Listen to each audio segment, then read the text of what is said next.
Could we have roll call, please? Mr. Baker. Here. Mrs. Bream. Here. Mr. Francis. Mr. Hoff. Here. Mr. Hoover. Here. Mrs. Irwin Adams. Here. Mr. Johnston. Here. Mr. Cruz. Here. Dr. Malloy. Here. Thank you. We did have an executive session this evening for purposes of personnel at 6 p.m. And I want to read you something here. This year has been a challenging year for our transportation department, having lost several members of our driving staff. It is with deep sadness that we acknowledge the death of longtime van driver Andrew Falco, who passed away on Thursday, April the 15th. Mr. Falco was a longtime driver for the school district, having served for the past 17 years. He was the guy who quietly did his job, always reported to work, and took pride in taking care of his kids. As quoted in his obituary, his favorite job was his retirement job of driving school van for his kids. Our condolences to his wife Jane and his entire family. So please, everyone, join us in a moment of silence for Mr. Falco.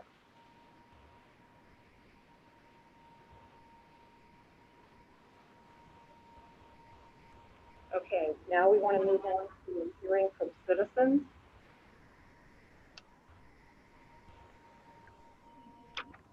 Okay, no one. We have a guest, Aaron Eckert from PSBA. All right. Good evening, everyone. Can everyone hear me all right? Yes. All right, great. It's always a good way to start. Well, good evening. My name is Aaron Eckert, and I'm a Member Services Manager from the Pennsylvania School Boards Association. I'd like to first thank you for including me on this evening's agenda and for your continued membership in PSBA. This evening, I'd like to provide a brief update of what's going on at your membership organization. As we finally entered spring, PSBA continues to offer a variety of programming and services with opportunities for both networking and professional development. Next week, tune in and join PSBA for the school director version of Spring Legal Roundup. On Wednesday, April 28th, listen in and join PSBA's legal team in an engaging and interactive 3-hour educational event that provides important updates on significant developments in school law impacting the decision-making of all school leaders. Topics include right-to-know developments, constitutional challenges to economic furloughs, Wiretap Act liability for recording telephone calls, and many more. For more information, including the full list of topics, as well as to register, please visit the PSBA website at www.psba.org. Coming up in May is a great opportunity for networking and professional development that's available for school directors. The complimentary All School Directors Monthly Exchange Zoom meetings occur on the third Thursday of each month, starting at about 12:30 p.m. and running for an hour, and are open to all 9 members of the board. Listen in and interact with school directors from across Pennsylvania for cross-district networking and discussions on education hot topics, legislative updates, and advocacy strategies. The next meeting is on May 20th, and for those who are interested in attending, you can reach out to memberservices@psba.org for registration information. In addition to these events, PSBA recently released the 2021 edition of the State of Education Report in collaboration with the Pennsylvania Association of School Administrators. Since the report's start in 2017, this has served as a barometer of not only the key indicators of public school performance, such as standardized test scores and school finances, but also the timely challenges that public schools are facing and how they're coping with them. As the coronavirus has challenged and changed education worldwide this year, the 2021 State of Education Report focuses solely on the impact of COVID on public education in Pennsylvania. Based on the results of a survey of chief school administrators, as well as other data, the report gives a big picture look at the pandemic-related challenges faced by school districts, including those related to student instruction and finances. The State of Education Report is available now on the PSBA website, and paper copies were recently mailed out to school directors. I'd also like to take a moment, and I'd like to thank the Altoona Area School Board for joining the 395, that's right, just shy of 400 other districts across the state in adopting the Charter School Funding Reform Resolution, which calls for the change in the existing flawed charter school funding formulas for both regular and special education. In addition to this resolution, PSBA recently launched the Keystone Center for Charter Change, a branch of our advocacy team that focuses on active advocacy on behalf of charter reform, timely research, increased awareness, along with education and thought leadership on charter accountability. For more information about the Keystone Center for Charter Change, as well as data regarding PA charter school performances, as well as costs to the public, please visit their website at www.pacharterchange.org. In addition to our work with advocacy, PSBA continues to offer school districts with high-quality services. This includes paperless job description development, digital superintendent evaluation tools, complimentary board self-assessments, energy solutions, and professional development opportunities from our education and training team. These opportunities range from online courses and webinars to documents providing social media guidance for school directors, as well as an essentials for board leadership, to customized workshops that addresses such topics as board culture, effective communication as a visible leader, and embracing equity in Pennsylvania school districts. Whatever it is you're looking for, PSBA has a long history of supporting Pennsylvania school boards and providing school directors with support as they navigate relationships, lead their districts, and promote public education across Pennsylvania. As I conclude my remarks, I'd like to thank you again for allowing me on this evening's agenda, for your continued membership in PSBA, and most importantly, for everything that you do for the students of Altoona. This school year has been hectic, to say the least, and both as an employee of PSBA and as a citizen of Pennsylvania, I do want to just thank you, the board, the administration, teachers, family, the community, everyone for everything that you've done through this year. If anyone has any questions regarding PSBA, either services or events, I'm happy to take them at this time. Otherwise, again, I just want to conclude with thank you. Thank you. Thank you. Okay, now we need to go back. We missed somebody that wanted to address the board tonight, and that would be Riley Whitaker. If you could come to the microphone and state where you're from, if it's the Altoona School District, and please limit your comments to 5 minutes. All right. Thank you. Yeah, my name's Riley. I'm a senior this year at Altoona.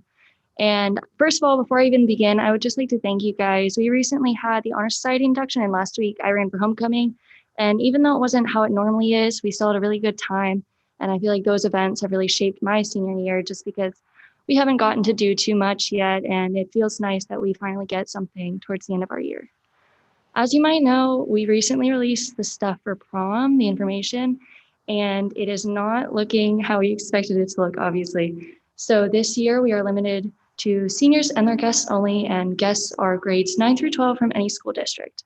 So this is coming as a bit of a frustration to not just me, but the entire senior class. I know that a lot of us were planning on bringing back seniors from last year who didn't get their prom, and that's frustrating to them as well, just because this is something that we've been looking forward to all year long, and now it feels like it's kind of the last straw that we haven't gotten anything, and now this is the last thing that we don't get. So I'm just expressing my disappointment mostly in the fact that this is my final chance. It's been my entire senior year, haven't gotten much. Even our sports seasons, I run cross country and I play tennis, and those weren't normal. I know that recently we had a track meet and that was pretty normal. We had a lot of people in the stadium. And so it's just concerning to me that we aren't going to be permitted to have our final chance at this senior memory that every other class has had, with the exception of last year's class. I also think it's a little bit strange, just personally, that I'm an adult, I'm 18 years old, and I would be permitted to bring someone that's 14 years old, but I can't bring anyone my own age. And I did hear the concern that there would be having a hard time contact tracing between different schools, especially those students that are in college. And I would love to acknowledge this. However, we have students that are invited from any other school district. So I feel that the argument could be made that it would be just as difficult to contact trace from those other schools as it would be to college. Additionally, those students that are in college are graduating around May, like the start of May typically. And a lot of students are actually graduating early this year because they had shortened schedules due to COVID. So they would have been home, most students, for the 10-day quarantine period anyways. I understand that there's some concern regarding 18-year-olds and adults, which I'm an adult, but I understand having people coming back to this school. However, I feel that anyone that's coming to the prom that's really serious about it from last year or otherwise would be willing to get their clearances. And it would be enough time at this point if we allowed students that have graduated to go and get those clearances and be able to come back. So again, I'm really just asking for you guys to reconsider, not just for me, but for everyone, just because we've kind of lost everything this year. And this is kind of our last request, the only thing we really want this year. So I'm just requesting that you guys kind of consider it and step into my shoes for a minute. Just see that I had to stay home all year. I didn't even get to go to school. I barely got my seasons for cross country and for tennis, and for homecoming. We did have a homecoming. It wasn't like normal, obviously, and we haven't gotten a lot of things that we were looking forward to. We didn't get the dance, which is unfortunate. So this is our kind of last resort to make those senior memories. I'm sure you guys remember your senior prom fondly. So I'm just asking that you step into my shoes, kind of see it from my perspective. Thank you, guys. Thank you. Next, we have some. Mrs. Breen, there are others who would like to address the board. I don't think they heard you earlier. I'm sorry. I believe there are other citizens who want to address the board. I don't think they heard you earlier. Oh, okay. If there's anyone else that wants to address the board, please come forward. Please state your name, where you're from, and please limit it to 5 minutes. Thank you. My name is Jeff Savino. I live at 4911 2nd Avenue in Altoona. Good evening. First, I wanted to say thank you to the board and the administration for allowing me to voice my concerns about the current prom plans. I'm here today to ask for the restriction for graduated students not to attend the prom to be rescinded. Students have been allowed to bring a guest who is 20 or under until this year. With everything that's occurred with this senior class of 2021 and class of 2020, the timing and rationale for this decision is an error. The meeting tonight is not my initial effort to have this changed. It's my last hope to let my daughter, a senior, be allowed to bring her boyfriend, a graduate of 2020, to the prom, a prom that neither were allowed to attend last year. Back in February, when plans for the event were disclosed, I voiced my concerns about the restrictions announced. At that time, I reached out to Mr. McGinnis, and at his direction, we discussed the issues. I told him the restrictions were obviously unfair to someone in my daughter's circumstance and also our 2020 graduates. Additionally, they seemed a little discriminatory toward minorities or students of different persuasions. He informed me of the various reasons for the restrictions at the time, to which I was able to offer common sense solutions. There was concern about contact tracing, to which I responded, a simple form could be filled out and information could be gathered in the event that that was needed. There was concern that there was a perception that college students had more COVID issues, to which I replied, many colleges perform tests on a daily basis, the district does not. They were worried about mixing communities, to which I replied, our students don't live in a bubble, they work, they have friends, and they do things outside of the school. He told me to bring my concerns to Mr. Hatch and Mr. Neely and get back to me. He contacted me and said their answer was no, and he gave me their contact information so I could contact them myself. A few days later, I spoke to Mr. Hatch and Mr. Neely. Same conversations, same issues, same common sense solutions. Finally, Mr. Neely raised the issue of liability. He said there's a liability for the school with an adult attending the prom. And I replied, this had not been an issue before, and we could simply fix it by allowing the guests to fill out a clearance. Same type of clearances I'm sure the district uses for their volunteers. I work for a university as a senior administrator. Human resources is one of the areas that reports to me. Being a university administrator, we process clearances all the time. We rely on these exact sources for our students and others to volunteer to work with both youth and sport camps at the university. To be clear, that's students in elementary through high school. We're talking about a small number of exceptions to allow these graduated students the opportunity to attend. I would guess less than 20. If the administration is so concerned for the first time in history, 1 or 2 simple solutions could be implemented. Require a clearance to be submitted by the student for their guest, and they can pick up their ticket. Again, universities and youth leagues, and I assume the district uses the same clearance for their volunteers, probably the volunteers who are working the actual event. You could also require the student who's the graduate who's the guest of the student who didn't graduate from Altoona to get a letter from their former high school stating they were in good standing at the time. Obviously, you would have this for your own students. It works on the student and their guests to be responsible to have what is required at the time. I'm hopeful you'll take action tonight to allow these seniors and their guests to have an enjoyable night. For a few of them to attend prom they couldn't last year. Ask yourself, how would you feel if it was your prom? If you couldn't bring a date because they'd graduate a year ahead of you? What if it was your son or your daughter or your grandchild? I certainly understand liability, but ask yourself, is there more liability in allowing an 18 or 19-year-old to bring a guest a year older than them, or that same senior to bring a 15-year-old? Does the prom need to be more secure than all the activities that happen in youth baseball, softball, cheerleading, soccer, and football associations? Are colleges and universities less secure? They rely on these same clearances. Did the homecoming king and queen from last year need this same clearance to attend the event at Mansion Park last week? I know when I leave here today, I'll have done everything I could for my daughter and her date. My question is, will you be able to say the same? Did you do everything you could to make what has been an incredibly difficult school year and a senior experience a little better? Did you do right by our 2021 and 2020 graduates, or take the easy way out? Thank you for your time and your consideration. Thank you.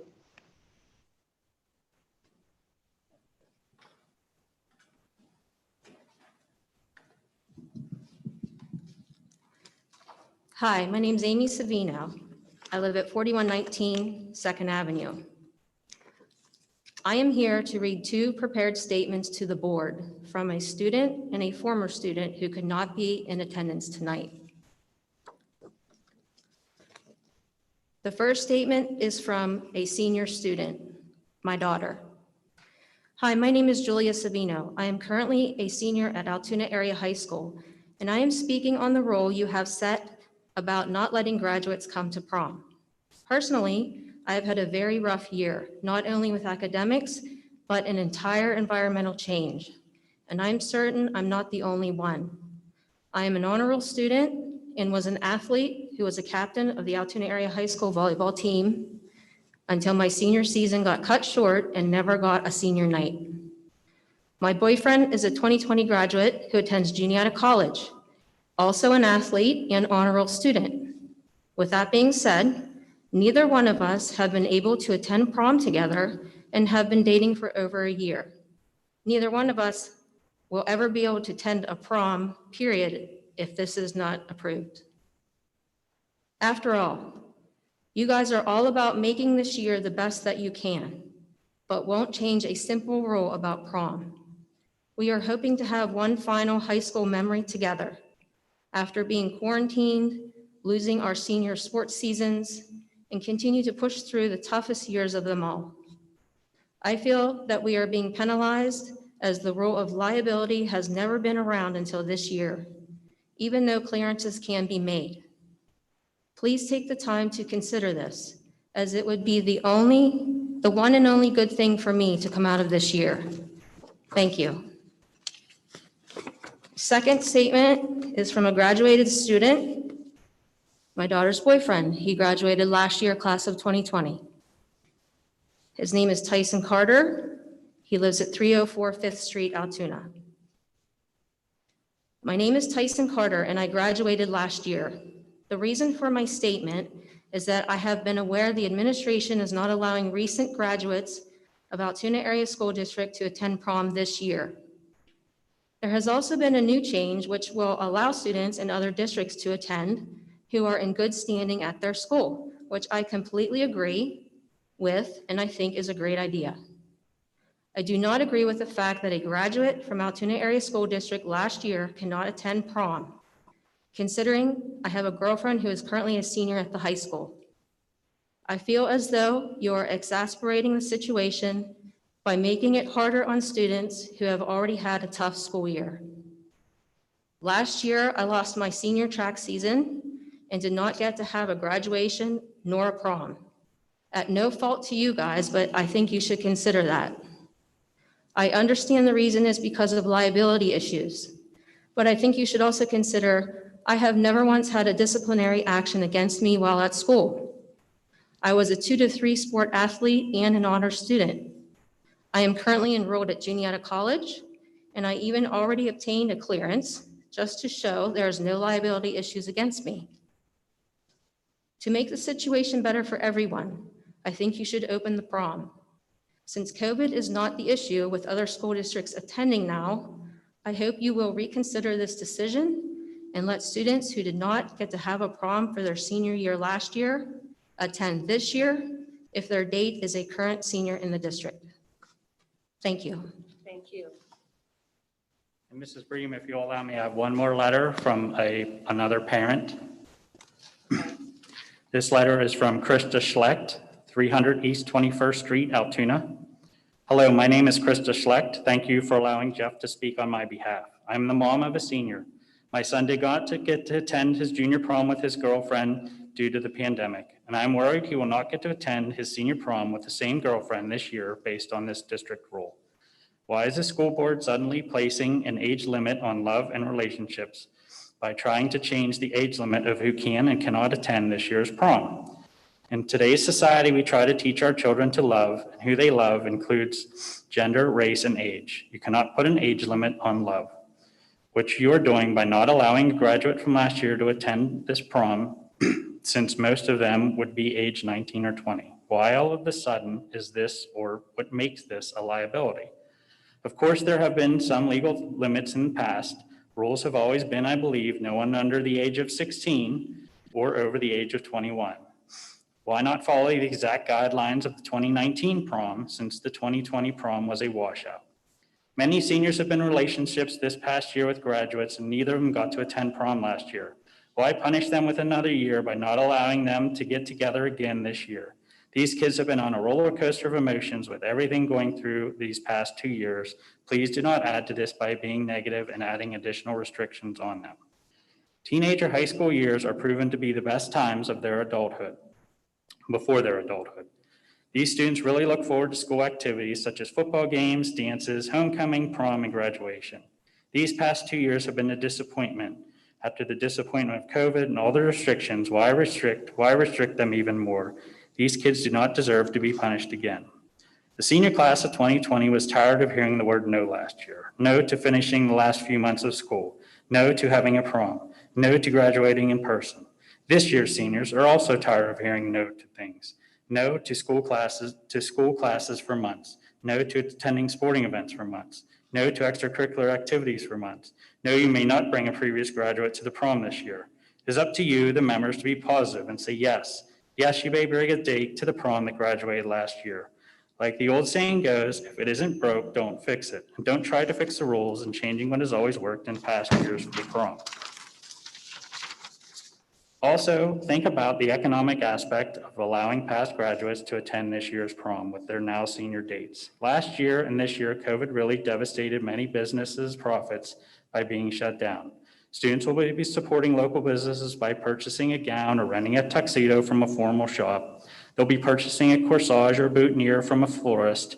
They'll have their hair or makeup done at a local salon. They'll be having dinner at a local restaurant prior to the event. And more importantly, they'll be purchasing 2 tickets for the prom and the afterglow, benefiting Student Council in Altoona. By saying no to these seniors, you may not encourage them to attend the prom at all. Thank you for listening. It is my hope that you truly vote with your heart and allow last year's graduates to finally attend a prom now with their senior boyfriend or girlfriend. Thank you. Thank you. Anyone else? Okay, now we're going to move on to all-state musicians.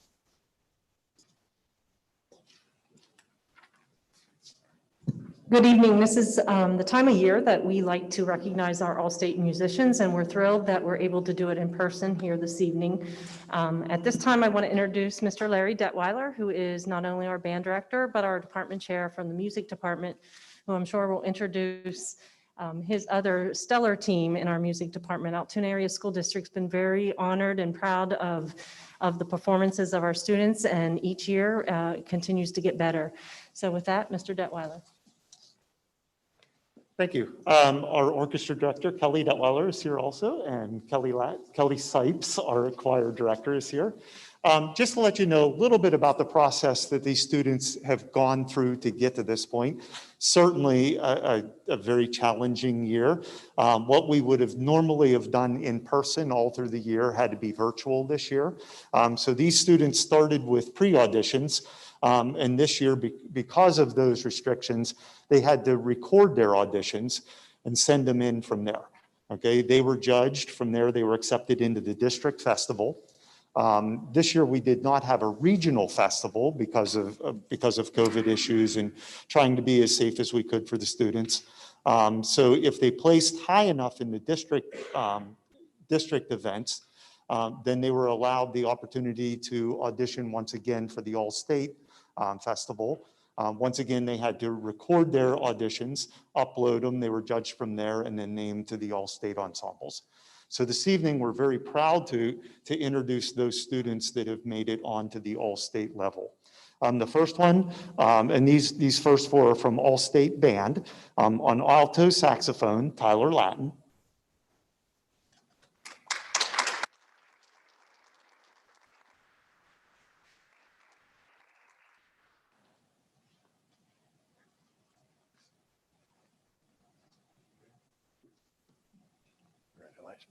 Okay. On trumpet, Isaac Broombaugh. Tyler, stay there.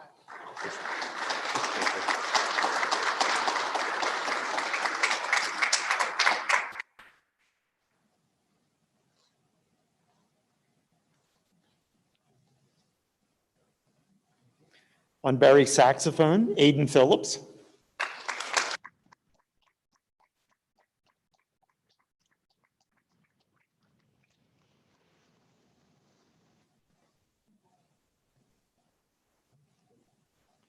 On percussion, Seth Brunhuber. And I do want to point out, Seth is one of those special students that have the special opportunity or special recognition that he is a 3-year All-State member.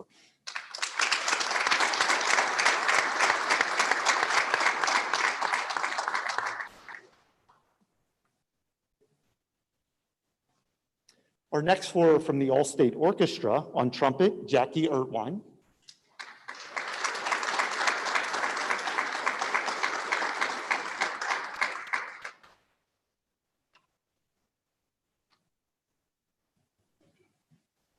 On French horn, Shane Brown.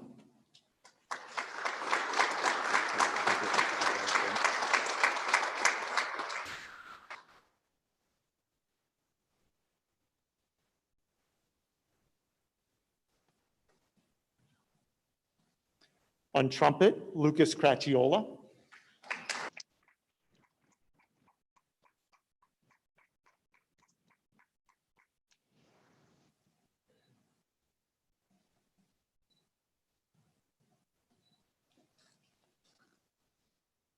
And on string bass, Alex Taylor.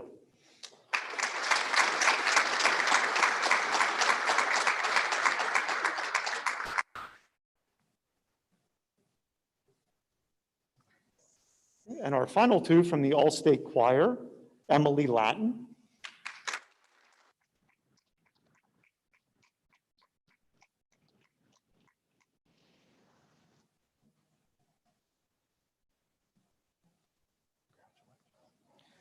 And finally, Wesley Lane, who also has the distinction of being a 3-year All-Stater.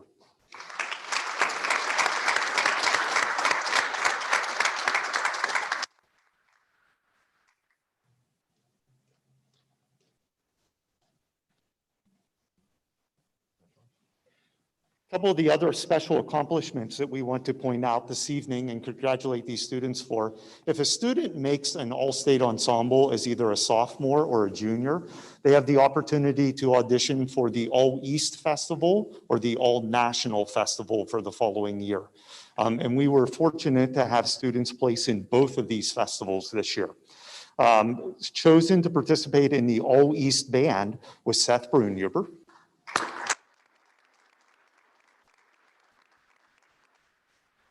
Participating in the All-East Orchestra was Alex Taylor.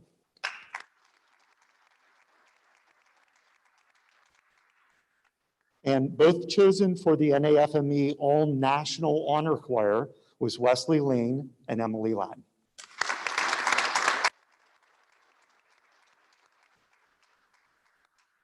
In closing, we certainly want to thank the administration and the board. We're cognizant of the fact that, no matter what we do, without the support of the board and the central administration for our programs, we know we can't do the things that we do. So we certainly appreciate that support that we get on a daily basis. In the course of our jobs, we talk to a lot of the other directors around the region, around the state. And we know that we're very fortunate that a lot of them don't have the support that we get here in Altoona. So we certainly want to thank you in closing for that continued support that you continue to show for the arts programs. Thank you.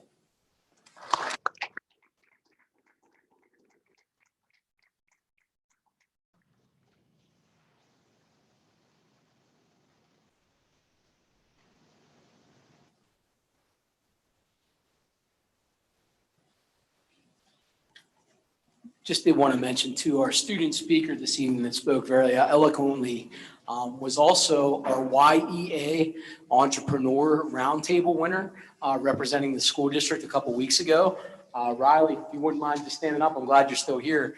Riley's company was awarded a $2,000 award by the Young Entrepreneur panel, and she was the winner of the competition representing the Altoona Area School District. So Riley, you represented yourself extremely well in that, as well as this evening, so thank you.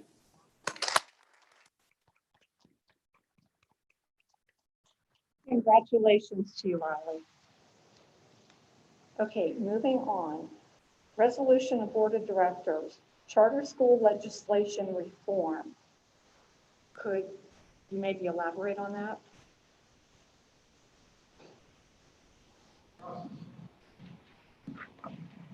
Across the state, public schools have issues from the standpoint that we pay the full boat for all cyber charter students.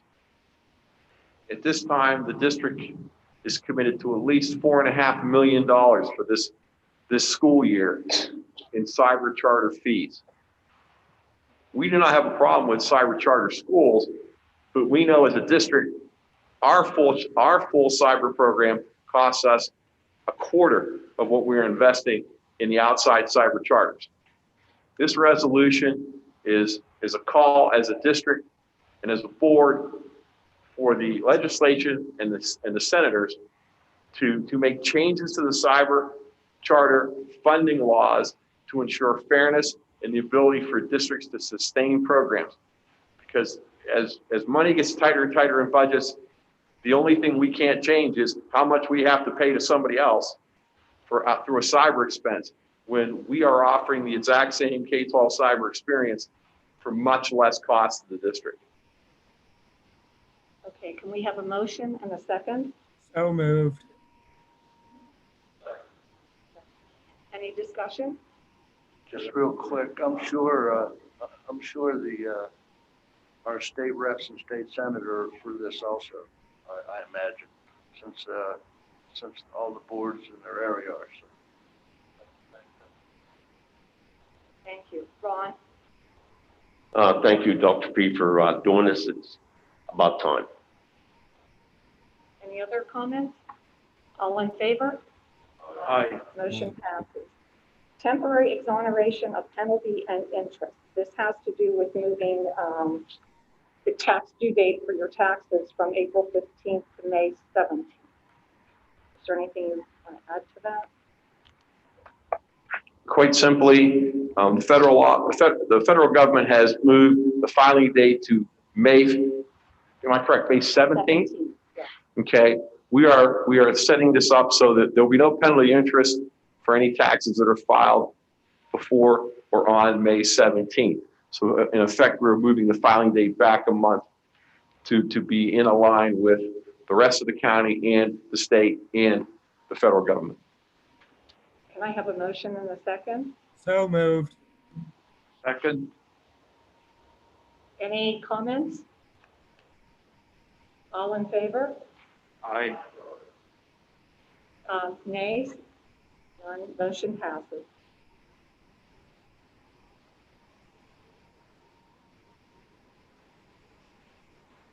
Not right now. Okay. Next, approval of minutes. The minutes for the March 15th regular board meeting and the April 5th CAL meeting. Can I have a motion and a second? So moved. Second. Any comments, concerns? Yes, Mr. President. I'd like to rescind my yes to a no on the $33,000 change order on the handrails going up the steps. That was an architectural error, and he should be footing the bill for that instead of the district. Thank you. Okay. Any others? All in favor? Aye. Opposed? Motion passes. New change orders.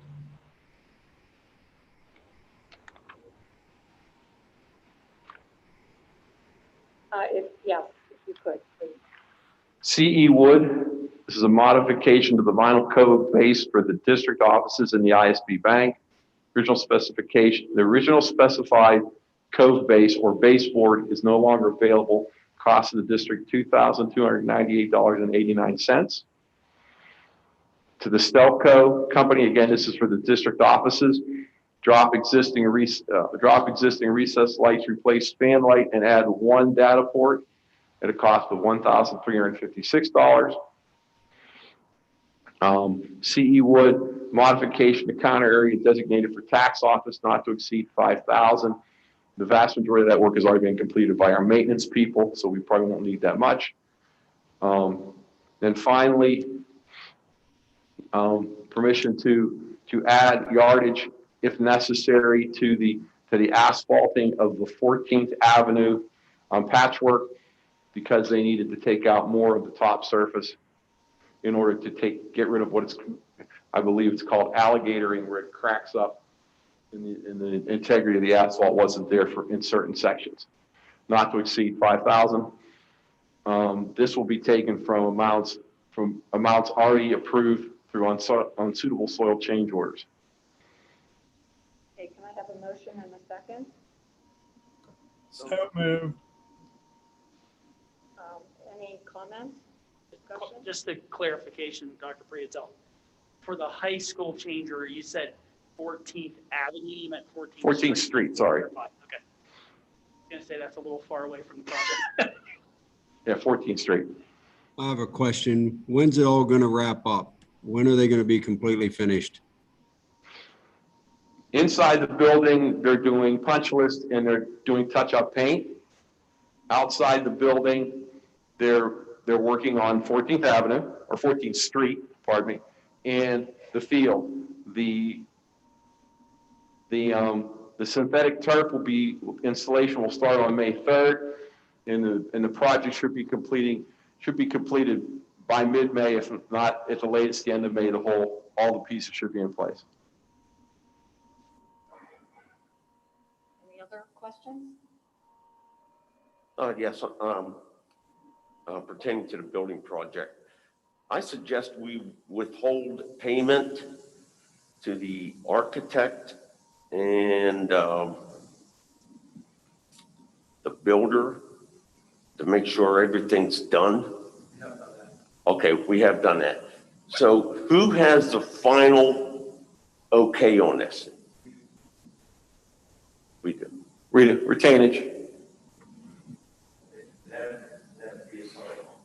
Well, the discussions that we've had in meetings have been with the solicitor as to what we legally can continue to hold on to, but we are holding on to approximately, I want to say 5% until we have the project finalized, the punch lists are completed, et cetera.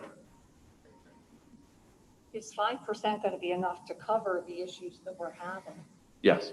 Okay. Yes. Okay, any more? All in favor? Aye. Opposed? Motion passes. Moving on to finance. List of payments, financial reports, Delta Dental contract, long-term disability insurance renewal, UPMC benefit management, FSA renewal, Capital RX renewal, Mutual of Omaha plans, Lexington Mall Partner lease agreement, Forecast 5 analytics, Blair Senior Services foster grandparent program, Crown Castle Fiber Solutions, Honorarium, Empower 3 Center for Health agreement, and HSA agreement. Can I have a motion and a second? So moved. Second. Any questions, comments? Yes, this is what I was asking you about, Dr. Prieto, earlier. That with these renewals, have there been any changes that the board should be made aware of? No. The Capital RX, we are going directly with Capital RX instead of Traverse. We'll actually save the district approximately $300,000 a year.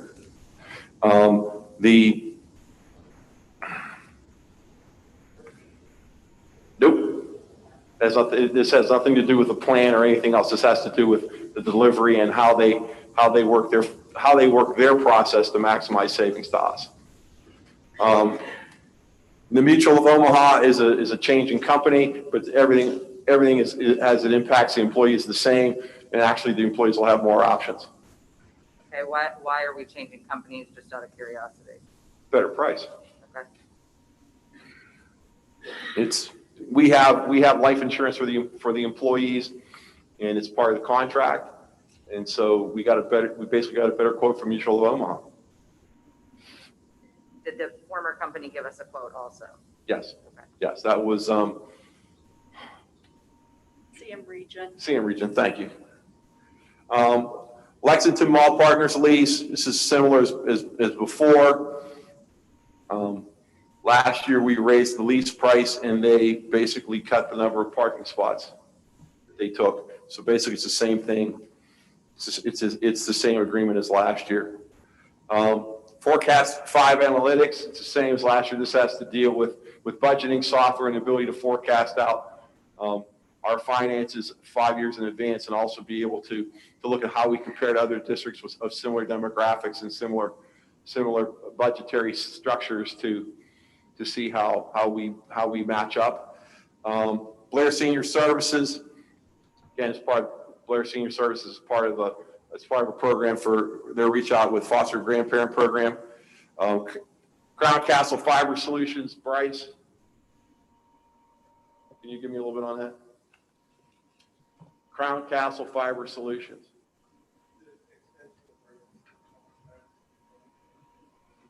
Extension of existing contract. Same pricing? Yes. Honorarium, quite simply, this is for the purpose of choreographing the aligner dance team. And Empower 3 Center for Health Agreement. You want to go over this, Camilla? It's just a renewal. Just a renewal of Empower 3. My question more so was, were there any changes to these renewal agreements that we should be made aware of? Well, there's a lot of stuff in here. I'm making sure that if I miss somebody's going to help me catch it. Thank you. The HSA, it's the same. It's our HSA has never left UPMC. It's going to continue with them. I have some questions. Sure. Are we done with the St. Mary's parking lot? Yes. Oh, wait a second. We are still going to be renting the blue lot, I believe. Am I correct with that? For technology, the technology staff that will still be over there will still have that smaller blue lot. And how much is that?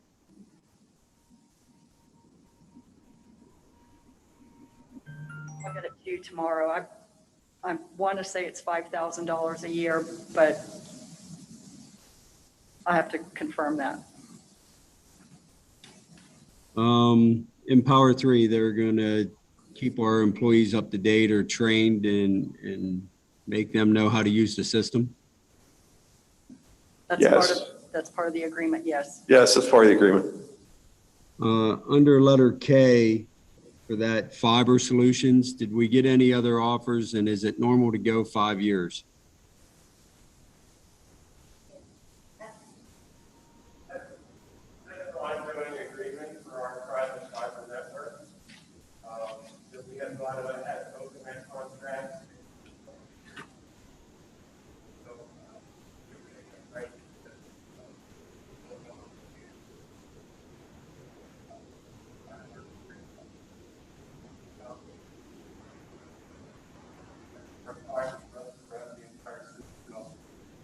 This is actually our fiber network that connects our buildings, correct, Bryce?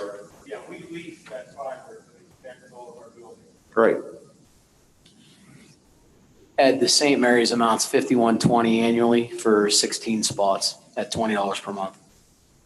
Do we need that many spots? I thought we were going to completely get rid of St. Mary's once the new school was done. We need that many spots based on the number of people that we will have working over at the CTC.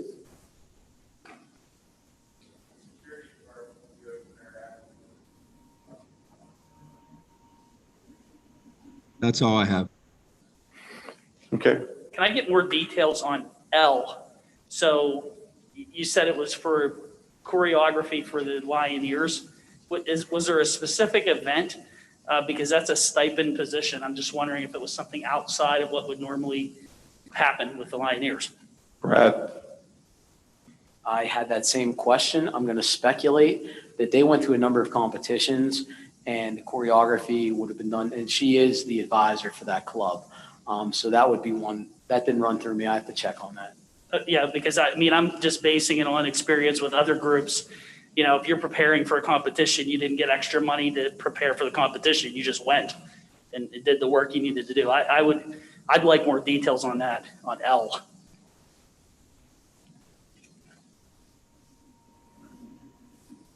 Okay, anyone else?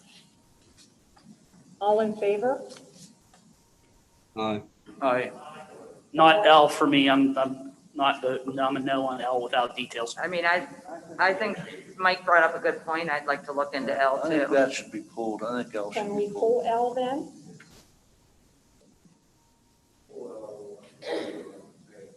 We will pull out and we'll put it on May.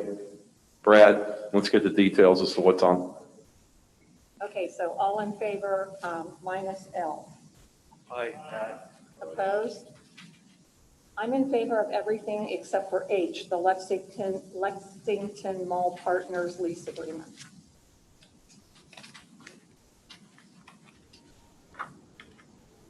Okay, moving on. Policy. AHS policy, organizational chart, extracurricular participation by home education students, and Title I comparability services. Can I have a motion and a second? So moved. Any questions? I have a question. Yes, go ahead, Ed. On letter B, are we charging for summer school? I thought the COVID money was covering all that. We're in policy 8A. Yeah, we're on policy. Sorry. That's okay. I have a question on the organizational chart. It's been my same question. We don't currently have an assistant superintendent in place for the elementary principals and the elementary professional teaching staff to report to. I was told that they were to report directly to you, and now I see that there's a designee on there. It's either I or my designee. That wasn't how it was when you presented it to us before. You drew a line in front of me directly to you. Correct. Yes.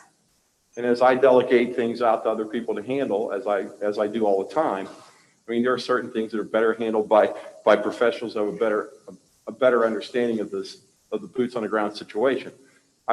Ultimately, they report to me in this situation until that position is filled. So are we filling the position?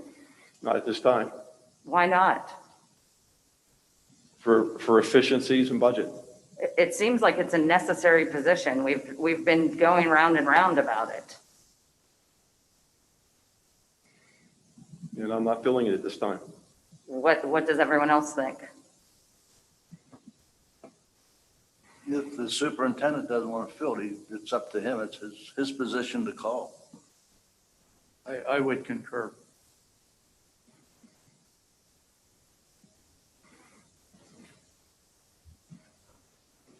Any other comments? All in favor? Aye. Opposed? Nay. Motion passes. Mrs. Bream, just to go back, the choreographer's stipend that was honorarium that was requested is not for the advisor of the club. It was for an honorarium for someone who did the choreography for their competition dance in May. So they had an outside person choreograph the competition dance for May. I don't know why she's listed as the person to receive, but it was for outside help. I think and I don't know how we'd have to handle that, but I would think we'd want that to be correct in the board docs to indicate the correct person. As of right now, it indicates that Julie got the money. That's what raised the red flag for me. We'll I would clarify the understand an motion for outside May. choreographer. That makes sense. We'll clarify the motion for May and we'll put it back on. I apologize. Thank you. Thank you. Okay, moving on to education. Hearing officer 2122, AAHS 2021 summer school proposal, extended school year for summer 2021, COVID compensatory services 2021, new course approval, Lex calendar 2021-22, volunteer approval, elementary field trips, flexible instruction day, and could I have a motion and a second? So moved. Second. Okay, any questions, comments? Yeah, what's the flexible instructional day? The flexible instructional days are when we do cyber or virtual days, like with when there's a bad snowstorm, instead of snow days. I didn't know that was encompassing that whole thing. It's we did it last year because we needed the flexibility with COVID. We did it this year in advance because we needed the flexibility with COVID. We now know we can fully do it, and it'll give us those options to do that. If you remember 2 years ago, we ended up with the school year extending another whole week because we ran out of snow days. This is going to give us a five-day flexibility where we don't have to worry about, having to extend the school year. So we're not going to have any snow days. There doesn't have to be, no. Well, that's.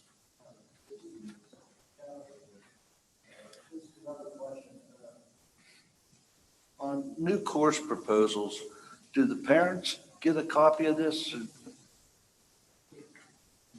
The new courses would be added to our course description booklet.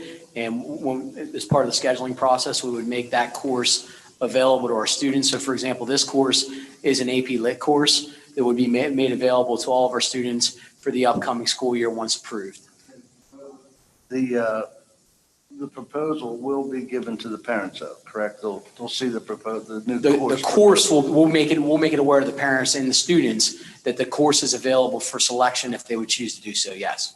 But available to the parent. That's available at any time. Curriculum review can happen at any point. That's board policy. So if any parent wants to review this particular course is AP, so it's governed by College Board. Yeah, I read it. I saw what it was. Yep. I was just curious. Yes. All of our curriculum are available for review upon request. Okay. And a follow-up on that new course proposal, just to verify that I'm reading this right. So on page 5, the numbers at the bottom, that is the all-in cost for 20, if 20 students would enroll, which would be one section, I'm assuming, and 40 would be two sections. The personnel is already in place?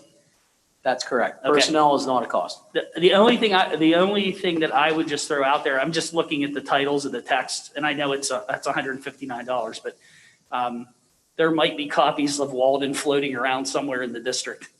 I mean, I would just ask that somebody goes through that list and sees what may be in other buildings, and we might be able to source those internally, just because Walden was something that we read years ago. So it may be here already. Absolutely. We'll look at what's available. And I know through the book clubs and through Reader's Workshop, I actually believe that was one of the selections that was part of one of our units. So right, and it's more than likely out of copyright anyway, so it's probably out there like Project Gutenberg that we wouldn't have to pay anything. So just any kind of efficiencies like that you can find on those old classics, most of them are free. Thank you. Do you want me to address Mr. Cruz's question from previous? Yes. Mr. Cruz, so for summer school, any course that is being taken that is for credit recovery or for loss of education or for need for credit recovery is free. The only courses that we are charging for are the enrichment courses. So these are chosen, taken by selection, and this would encompass health and physical education, which then allows the student to free up some flexibility in their schedule moving forward. We are still charging out-of-district students for credit recovery courses in addition to our enrichment, and that's indicated on the memo for approval.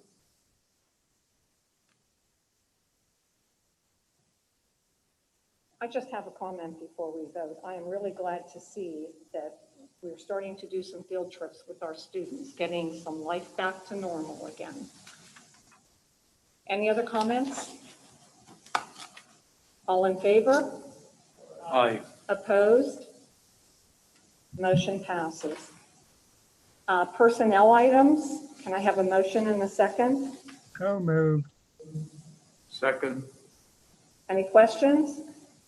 Yes, on G, 1, the change of classification, is there a change in salary for that too, or is that same salary? What? It's on page 5, G1. No, it's the same. We have the same starting salary. Okay. That's it. Is that a newly created position, or he's moving into that position from? Existing position. It was opened up and followed retirement. Okay, and G2, I just want to say I'm opposed to this. Our normal starting salary, we're increasing it by $8,000, and we're looking at cutting expenses, and we're taking a position and inflating it.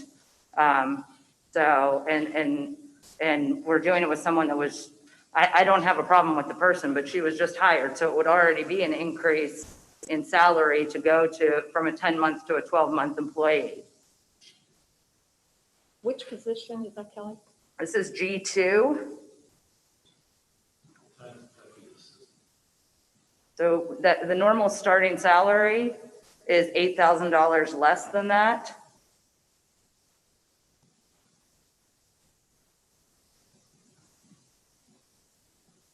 So I have a question on that one also. Did we interview other people, and were anybody senior secretaries that could have moved up? We did interview other people. She was the best candidate for the position. She has extensive experience in personnel in dealing with the things that my office deals with. Also, she was at the top of the skills ladder. Wait, sorry. She just was hired in October, correct? I mean, I'm looking back. I am not comfortable discussing this in an open meeting. It's Okay, personnel. then should we pull it? I don't know. I'm not recommending it be pulled. Does anybody else have any questions about it? Well, how's the union feel about it? This is not a union position.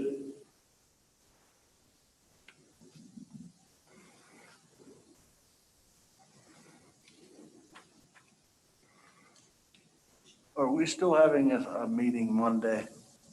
We have to set that up. Yeah. So if we do, could we do this Monday? I'm sure that there's some people who want to discuss it. Pull it and then discuss it on Monday? It will be done, but just to discuss it on Monday. I think some people feel more comfortable with it. I know I would. Well, I just want to make it clear, I don't have a problem with the candidate. I have a problem with the salary, and we discussed job descriptions. We never actually approved them, and now this change is on the agenda. So I think it should be something that should have been discussed ahead of time. Right, I don't see why we can't pull it and do it on Monday. It has been discussed. We can't pull it for Monday. Yeah, we can pull it for Monday. Okay, so we're gonna pull B1. I'm still not finding it. G2. B2. G2. G, okay, that's why I'm not finding it. Can't So hear. Dr. Prieto, I couldn't hear you on G1, why we moved that gentleman up. It was an open position, so he moved from his custodial position into the supervisory position. Okay. Dr. P, is that the same position that he temporarily filled? Yes. Okay, that's what I thought. I have a question on the summer hours for band. There was 100 hours and 200 hours. I just want to know what that was for. That's for them to do all their summer rehearsals and band practices over the summer. Brad? Well, I'm not sure what number we're at. Is it the, So page 9. Page 9. Can we approve summer hours annually for band camp, summer sessions that will begin as soon as school is out? which is additional responsibilities for both Mr. Detweiler and for Ms. Myers at the junior high school. I'm not sure which. So this is something that happens every year? Absolutely. Yes. It's 100 hours for the junior high school and 200 hours for the senior high school. Okay. I have another question. Go ahead. And I don't know this, but the IEP stipends. So my question is, they either get paid 200 or 350 based on how many students, I guess? Based on their caseload, yes.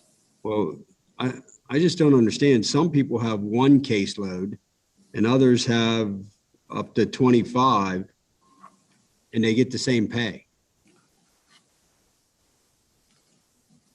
I don't know that we have anyone, and Michelle, I know you're here, that has just one student on their caseload, but they are the case manager for that student's IEP, which includes progress monitoring, development of the IEP, communication with families and teachers, all aspects of implementing that child's IEP and making sure that we are in compliance with delivering all the specially designed instruction.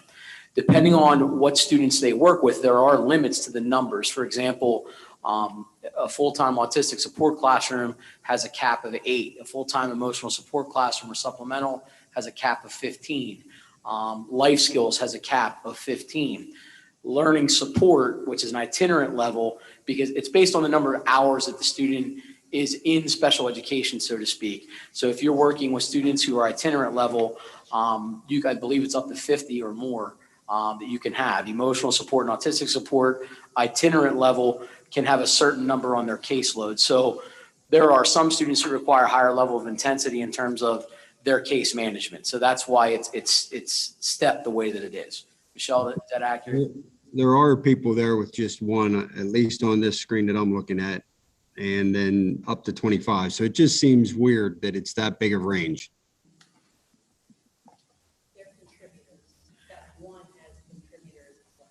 Okay, what Mrs. Sanders had described is in addition to they're the case manager for one student possibly, but they are a contributor on multiple other IEPs. So they don't just, they case manage that one, but they are contributors to the IEP process for multiple other students.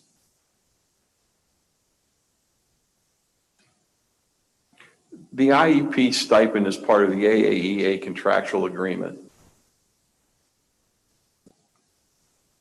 That's fine. I just didn't understand how a person could have one student gets paid the same as a person with 25 students.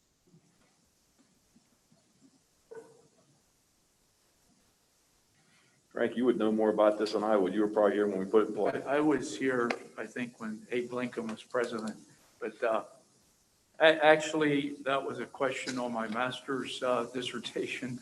Why do special ed teachers earn $200 more than regular ed teachers? And over the years, special ed teachers have been given the responsibility of being the case manager and developing these IEPs. It's a very, very time-consuming activity. And probably the stipend, I hate to say it as a board member, is paying them a pittance for what they're doing to get the IEPs done. It's something required by federal law. Teachers take this very seriously. They spend a lot of time not only meeting with the parents, but preparing the IEP. So I would never question the amount that we pay teachers, special ed teachers, additional stipends to write IEPs and be the case manager for the IEP. Again, I'm not questioning that. I just wonder why one person gets paid the same amount if they have one caseload compared to 25.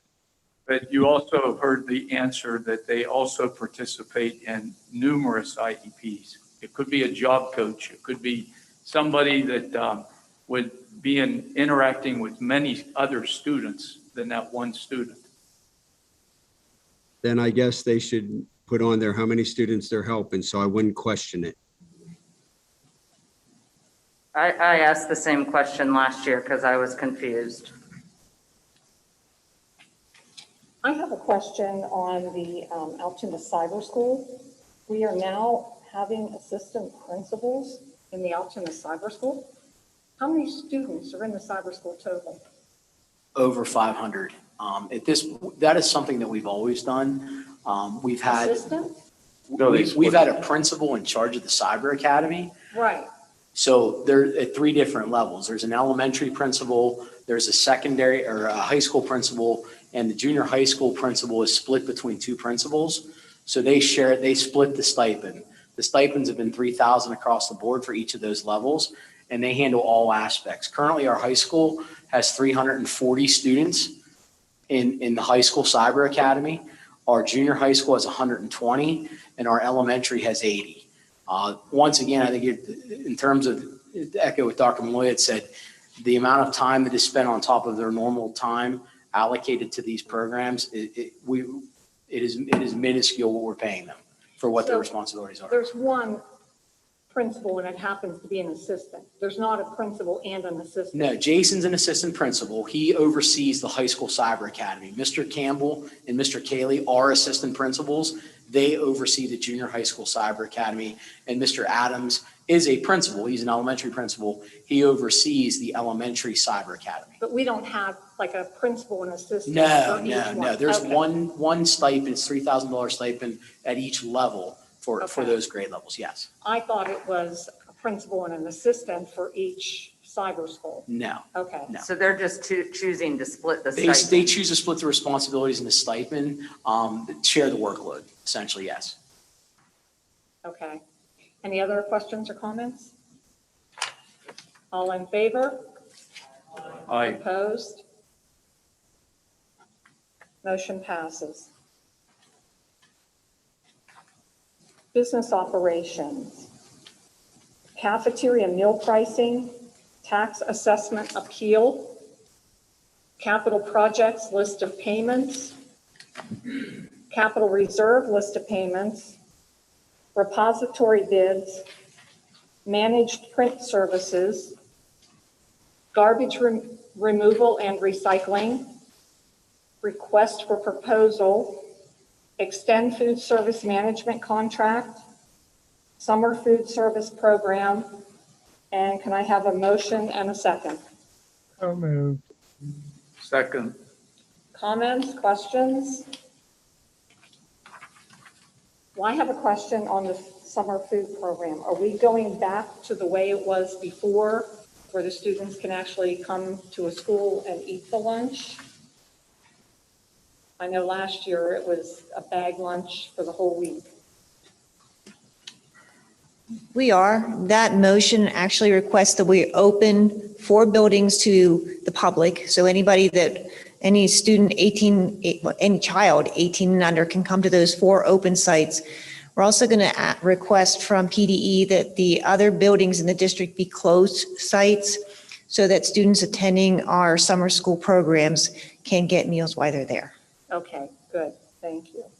I have a question on F, the managed print services. Does the monthly lease payment, does that include the software to count the copies? That includes, between the per copy count and the monthly lease agreement, it includes everything but paper. Okay.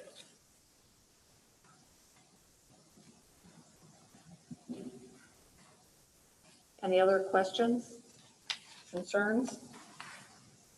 All in favor? Aye. Opposed? I'm a no on letter D for Steve Parks. Which letter? D is in David for Steve Parks. Okay, so you're a no for that. Anyone else? Motion passes. Facilities maintenance.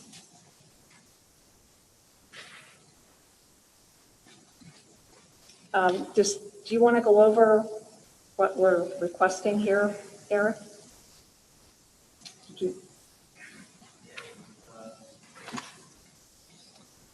Number 1 was to pave the parking lot at the Juniata Elementary School playground. This is just for the design fee for each. That fee was $12,500. Number 2 was for Pyramid Engineering to provide engineering for the heating system at Adams Building. That amount is $24,000. Number 3, we already approved the Baker underground storage tank removal this would be an additional $3,800 for them to fix the, when they pull the tank out, they're gonna have to patch the pavement. This is so they can redo the pavement so it slopes to the existing inlet that's there now. So they'll take care of all the drainage issues over at Baker. Right now it runs down the drive and then into the building. And then number 4 was for the pickup truck for snow plowing. Okay, thank you. Can I have a motion and a second? So moved. Second. Okay, thank you. Any questions? All in favor? Aye. Opposed? I have to abstain on number 2. Okay. I'm a no on number 1. Okay. Motion passes. Any old business? Okay, moving on to new business. I guess I have a question that I guess is old business. We had a presentation on Keith Athletic Field last meeting. I assumed it would be on the agenda. I don't know if something changed. We're in the process of meeting with the soccer groups as to what their proposal will be. That meeting is on Thursday. Okay. So we're completely done with the other group? In my polling of the board, I believe that was what I was told. I thought more information was needed. I'm just asking because they were here last meeting. I assumed it would be on the agenda and it's not tonight.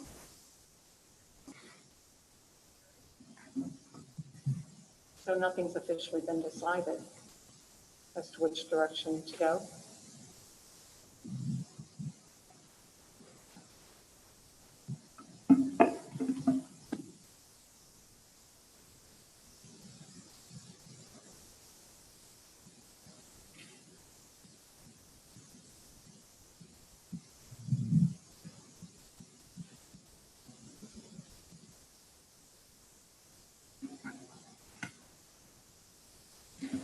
We're not ready to move on with that right now. I guess there's some more questions we're going to have to talk about. Okay, thank you. Thank you.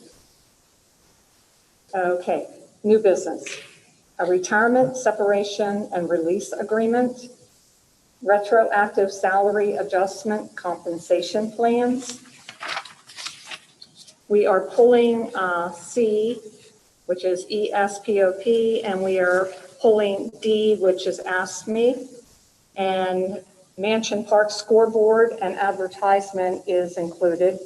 Mansion Park turf and track, is included. And can I have a motion and a second? So moved. Second. Okay. Discussion?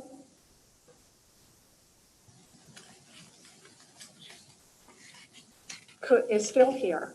Was, Could he explain? was B pulled? Did you say B?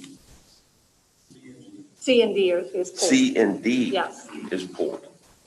The Mansion Park scoreboard and advertisement, if you could maybe give us a little insight on what's going on there. I'm sorry, one more time, please, Ms. Prue. The Mansion Park scoreboard and advertisement, if you could tell us a little bit about that. We have 4 sponsors at $7,500 a year for 10 years. Sheets, Reliance Bank, Blue Knob Auto, and UPMC. The scoreboard we are looking at originally started at $324,000, I believe. We have negotiated it down to $292,000. It is an 18 by 32 foot video board.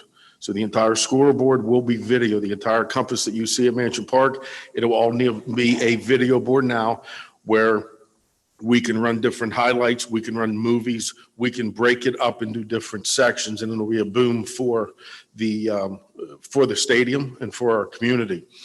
Actually, as we speak, we had to send, those boards are run off of TriCasters, the video part of it. And we actually had to send it back today, off the old board, because it went down last weekend, right, for homecoming stuff. So that is back getting fixed. So this is a perfect time as that old scoreboard, which is 11 and 12 years old, is now starting to die out, for us to be able to have 4 outstanding sponsors from our community to be able to step forward and give Mansion Park and our school district the state-of-the-art scoreboard and video board. It's being paid for by 4 local businesses. Correct. I There'll do be- appreciate that. Yes, and like I said, Sheets, Reliance Bank, UPMC, and Blue Knob Auto. And they've all stepped up. It's $7,500 a year for 10 years. They will be billed through the business office. And if approved, this will be a great thing at Mansion Park and will help our community as well. Right. Okay, thank you. Thank you. Phil, before you go, a couple questions. Is it $7,500 per business? Yes. Per year? Per year. That's $7,500 is like the total for the 4. Right, correct. Okay, and I'm glad you mentioned the TriCaster because I was going to ask you about that. So the new board would include a new graphic generator that can, so to replace that outdated one that's there. Correct. Have you had any discussions with MLTV? And I don't know if there are PIAA regulations on things like replay and video feeds. Like this would be the time to check with Doug and see if there's a way to patch in what they do to be able to show some things. We cannot do instant replay Right. because of I would officials for assume that, PIAA. If you're in the pros, you can. College cannot, high school cannot, but we can do a live stream, live, which we okay. have done in the past as Okay, well. because I know the TriCaster can also grab the score, play clock, and time information from the scoreboard system. So Correct. their live stream could actually have the correct Correct. score without them. So that, I think now would be the time to investigate that and see if there's a way to implement that when those changes are. Yeah, and if the- this goes through. And Mr. Baker, the board is split up, so you can actually run a live telecast on the field, run your scoreboard, and then you can have different animations, or you can even do more business sponsors if you wanted to, all running at the same time, much So- like you'd see at a pro stadium. And are these 4 sponsors, is this permanent signage or it's digital during events? It is permanent signage, Okay. and they will be So- lit. Big 18 by 30 board with the sponsor separate. So if I'm out there walking, I still see the sponsor even if I'm not at the football game. Correct. Okay, So great. even if the board's not on, it's going to be there. Okay. And it once or if, now these are better than what we had purchased 10, 11 years ago. But if the sun fades any of these, we have built in that we will be responsible to upgrade the sign. Okay. Now, if they change their logo, that'll be on them. But if it's due to sun damage, we will take care of that as well. That was the next question I was going to ask. So thank you. Yes, because those faded after a while. Yes. So that's good you thought of that. Okay, any other questions for Phil? Oh, yes. So when's the name on the pavilion going to be changed? Is there a time date on that? I think that's on as well. I think, is that on the agenda as well? Mets is taking over the Giant Eagle one? Yes. I see that. Is it going to be sooner or later? On July 1, so someone's getting free advertising right now. Okay. Thank you, Phil. Thank you. Thank you. Any other discussion? All in favor? Aye. Opposed? I'm a no on F. I'm a no on F, and I'm only agreeing to the raises in hopes that we give all our employees raises without concessions. I'm a no on B. Okay, I'm a no on F as well. F, Should we do a roll call? Okay, let's do a roll call on B. Was it B and F? now are these together or are you going to have them separate? They're going to be separate. Thank you. Why don't we finish the vote on the rest of it? Everything with the exception of B and F. All in favor? Aye. Aye. Opposed? Okay, now we'll do a roll call on B and we'll do a roll call on F, please. 14B, Mr. Baker, Yes. Mrs. Bream, Yes. Mr. Francis, Mr. Hoff, No. Mr. Hoover, Yes. Mrs. Irwin Adams, Yes. Mr. Johnston, No. Mr. Cruz, Yes. Dr. Malloy, Yes. passes 7-2. 14F, Okay, thank you. which is Mansion Park Turf and Track. Mrs. Bream, No. Mr. Francis, Mr. Hoff, Yes. Mr. Hoover, Yes. Mrs. Irwin Adams, No. Mr. Johnston, Yes. Mr. Cruz, No. Dr. Malloy, Yes. Mr. Baker. Yes. Passes 6-3. Mr. President, I'd like to point out, I've been out to Mansion Park. The field needs work. We don't want our athletes getting hurt. I was against it, but with the liability anymore and the turf coming up, and it has been patched this summer. There's a group that come up, I believe it was from Georgia, and they patched it. It's just, it needs help. And can someone help me out here? There is money in this capital project for this fund, correct? Can you explain that? Basically, the funds that are not used for the building project will be the funds that are covering the cost of the Mansion Park Turf and Track. Okay, so the money is there. Yes. And this is going to be the track and the turf. Yes. Okay. Sharon, I have something under new business.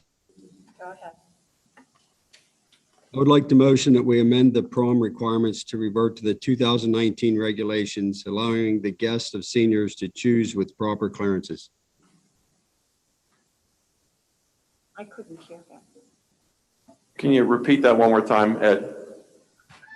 I would like to motion that we amend the prom requirements to revert to the 2019 regulations, allowing a guest of a senior's choosing with proper clearances.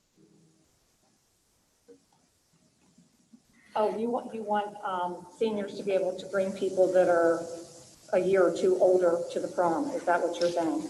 Yes, basically reverting back to 2019 requirements.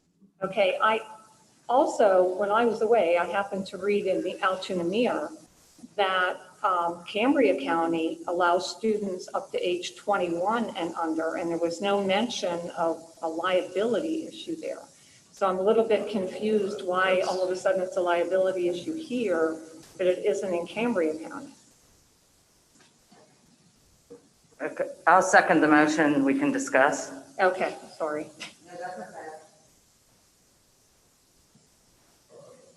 Are you asking? Yeah.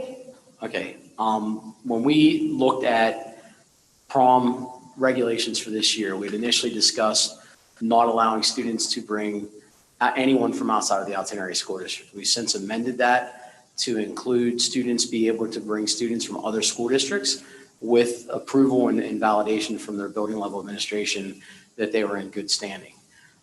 There are definite concerns in terms of allowing students to bring non-students to a student function. And the reality is, if they are not students of the Altoona Area School District, they are non-students, whether they are 19, 18, 20, 21, or otherwise. Governance of those students, even if we look at, and the folks that spoke this evening, where they got the clearance idea was from me. When I spoke to them, I said at a minimum, we would be looking at moving forward the possibility of having either paid and or volunteer clearances as a requirement if we would do anything, because we require any volunteer, anyone who's around our students, and we give them access to our students, are required under state law to have clearances, child abuse clearance and criminal record clearance. And depending on what, if there are violations, you look at provisions accordingly. When administration discussed, it was mutually agreed upon across the board and universally agreed upon that this was a direction that we felt like that we needed to go for the safety of all of our students who are currently our students that are school age, attending a school age event, a student event. I believe that we are putting ourselves in harm's way by allowing students to bring adults to a student event without very, very strict regulations at a minimum. That is my opinion. Has it happened in the past? No, but the world is different today than it was last year or the year before. It's drastically different. And I do believe that we are potentially putting all of our student participants in harm's way by allowing other non-students to attend our events. Therefore, we feel it's in the best, administration feels it's in the best interest of the student body and students that are attending a student event to be limited to students. Now, let me ask you something. If we asked the kids who are not students to get clearances, would that make you feel better, or would that help, or? Yes, but let's say they attend the event and they act out, they're out of compliance. What recourse do we have other than having them arrested at the event? Do we have? Because they don't fall under the student code of conduct. They don't fall under the regulations of the Altoona Area School District. They would be essentially adult guests. So if you had an adult acting out at Mansion Park on our property, you would either expel them or have them arrested or put them on a trespass notice, whatever it may be, to avoid potential issues with students, because you can't limit it to just the good kids. And I understand the speakers that spoke tonight, their guests are excellent representatives of the Altoona Area School District that have graduated and would be wonderful, but you can't limit it to just those students. You can't handpick who you allow to come and who you don't. So potentially, could you have guests that have clearances, but are a potential major issue or potential liability issue to the health, safety, and wellness of the event and our students? Absolutely. We could have that with any volunteer, correct? I'm sorry? We could potentially have that with any volunteer. That is working with students? Yeah. But these aren't volunteer, we would be looking for volunteer clearances, which would simply tell us whether or not they have a criminal record or if they have child abuse incidences. They are participating in the event. They're not there working with students or supervising students. They are participating in the student event. They're not there to chaperone. I guess they're there to be a part of it. My thing was that originally when I thought you guys came up with the new regulations, it was because of COVID. That's what we were dealing with. But now it's evolved into something more than that. The whole concept of limiting attendance this year was COVID related, which is why in the original recommendation to the board, it was that we would not permit students from outside school districts attending in addition to, and that was anybody. That was anyone who was not a current student of the Altoona Area School District. That was amended to allow students to bring guests from other school districts. But that was back in January when everything was still shut down. Now things have started to open up a little more. The amendment happened a couple weeks ago. Okay. The amendment to allow students to attend from other school districts happened a couple of weeks ago. Prior to that, it was no student outside of the Altoona Area School District. Right. So the reason for that was that the kids 15 and over would be eligible for the shots in time for the proms. So do you want to require them to have a vaccination? The reasoning to bring other kids in from other schools, or even our kids, they're eligible for shots now. Where in January they weren't. In January they weren't. I'm not saying require them. All I'm saying is that they're eligible for a shot where they weren't in January. I understand, and I agree with you. I understand your point. I don't understand the bearing of how that impacts whether or not they should be eligible to attend or not. No. The thing was with kids from other school districts, the concern was COVID. The kids from other school districts are eligible for a shot now, is what I'm saying. They are, but I mean, I'm not saying they have to have it, but I'm just saying they're eligible for it. And we couldn't require that, as a requirement of participation. But I mean, our code, we're back in substantial. I don't know if you've seen that or not, but our numbers are extensive, and local school districts have closed as recently as last week.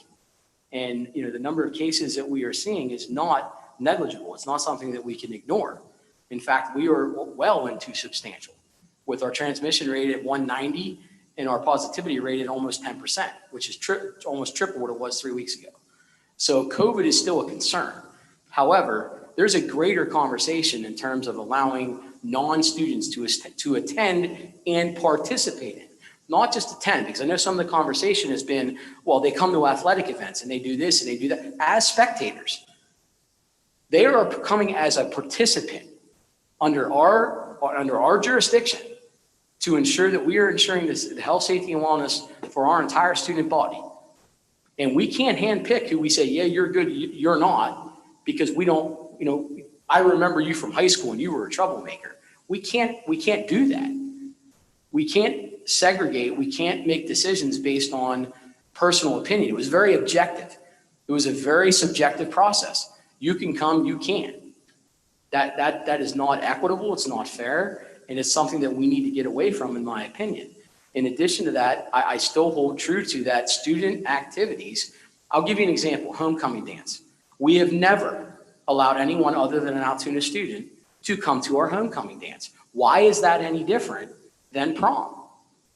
It's a formal dance that we hold every fall. It's always been an Altoona student event. Why is that going to be different than our annual prom? I just think moving forward, things do change. Society does change. And I do believe that moving forward, and trust me, I would love nothing more than for Riley to come to prom and for the Savino girl to come to prom. I hope they don't make that decision that I'm going to forego my prom because I can't bring an adult to that event. And I understand their disappointment, but I do believe that we need to have a standard and we need to have protocols for what we believe is in the best interest of our student body, which is our primary responsibility, is to make sure that we have a safe, fun, enjoyable event. And I know the question of whether or not it could be fun if you couldn't bring an adult has come up. And I do believe that it can be. It's not just about you and your date. It's about your friends. It's about the experience. It's about being with your classmates. So we will do whatever the board decides. I mean, obviously that whatever direction you give us. As an administrative opinion, and I can speak for our administrative team, we believe very firmly that it is a mistake to allow students, non-students, to attend this student event, not just now, but moving forward. If we allow these kids to come and something happens, God forbid, what's the board and the district's liability?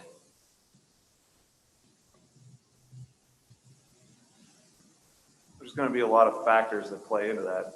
I can't speculate as to what incident may or may not occur. There could be something egregious, but again, something that would violate a district policy, those individuals would not be subject to. The only recourse would be that what Mr. Hatch alluded to is they could have the police intervene. So to speculate as to what your liability may be would be difficult, if not impossible, just because there's so many scenarios that could play out. Well, if someone steps out of line, they should be handled as such. It shouldn't come down that no one's allowed to invite anyone from another school just because somebody may do something wrong. That person has to be held accountable for that. And what I heard tonight was they're actually bringing seniors from last year that didn't have a prom, didn't have a graduation, had nothing. I mean, I just think we need to look at this differently, and I don't know how Cambria County is doing it, and we can't do it, and we've done it before, and now all of a sudden we can't do it. I don't understand what has changed. I know society has changed, but not that much in the last year. I'll be a dissenting voice on this then from everyone that talked. I will always defer these kind of decisions to administration. This is like day-to-day operation things, and it's not something that I personally feel that we should be spending a big chunk of time talking. There's already been a compromise made that Mr. Hatch mentioned, because originally it was not going to be open to other students in other schools that are still enrolled. And I think that everything he said makes sense to me. And my vote tonight on this decision will be informed only and mostly by the fact that I don't think it's something that we should be deciding as a board. I think this is an administrative decision, and I think they did their due diligence and have talked it over, and I would go with what they're saying. Well, I think a lot of us have had people in the community come to us and ask us to help them in this situation, and I disagree with this part of the decision. I think we should allow these other students to come. And I will tell you, I've spoken to one parent, and that was the Savino parents. We've had one parent reach out to us directly to question it. We had one other email that Mrs. Irwin Adams had received that I offered to contact the parent on. And I believe Mrs. Irwin Adams had contact with that family. To my knowledge, there were numerous social media campaigns that solicited support and they were not well supported. I talked to Mrs. Whitaker at the YEA event and talked to her directly and said, give me your opinion and talk to me about this. And she said, well, I'm one of those students. My boyfriend graduated last year. We had a very good conversation. She handled it very respectfully and understood the rationale as to why we were making that decision. Since that time, we have relaxed it to allow students from other school districts. If there is an outcry about the number of kids that this would impact, I'm not aware of it, to be very honest with you. If they contacted high school administration or my office, I've had one direct contact, one direct communication. I agree with you moving forward, that because those kids there's a small number of kids that didn't get their prom last year. I think, for better words, roll the dice this year, let those kids go to the prom with kids from college, as long as they have their clearances, so at least we're protected somewhat, and then we look at it next year to If limit. you want to consider, what I would recommend is that you limit exceptions to 2020 graduates of the Altoona Area High School. And we would ask them to have clearances, voluntary level clearances that we would ask for anyone that would have direct access to our students.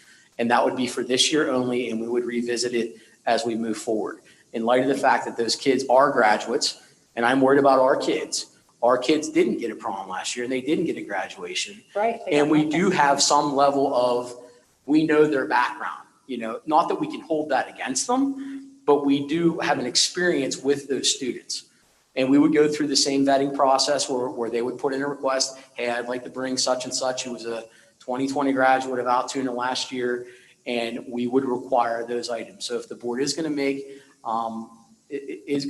a decision tonight, I would ask that you consider limiting it to only those students that graduated from Altoona Area High School last year. Can I ask a question here? This is I guess a statutory question for the attorney. Can we do this right now, where we just have this discussion without opening this whole topic back up to the community for comment? Because this was not on the agenda. If I'm understanding you correctly, you're asking if one, it requires a vote, and two, if it needs to be subject to public comment? Yes. If there is action going to be taken as a new business item, then it should be subject to public comment. Well, then we can't vote on that tonight, correct? Yes, we can. We have a public meeting there. We weren't informed. The community didn't get to comment on it. We've done it before. Yeah, that's how it's always worked. Well, I'm going to hold us to the letter of the law. That is not, and I apologize for interjecting, that is not to say that you need to have an additional meeting for new public comment. If there are members of the public here that wish to comment, that is what is the requirement. I would just like to say that you often have to choose your battles. And I know this can be a contentious issue, as there are many things, but in the past, did the board have any input into the regulations or the policy that we saw in place in 2019, where students, I believe up to age 21, the person bringing the person to the prom would have to get permission, come in and acknowledge they were bringing this person and go through a number of things. But as a school board, we deal with many, many issues. But why do we want to add something to that? I think, Brad, you said, well, perhaps here's my recommendation for a compromise. Well, why can't the administration just do that without board approval?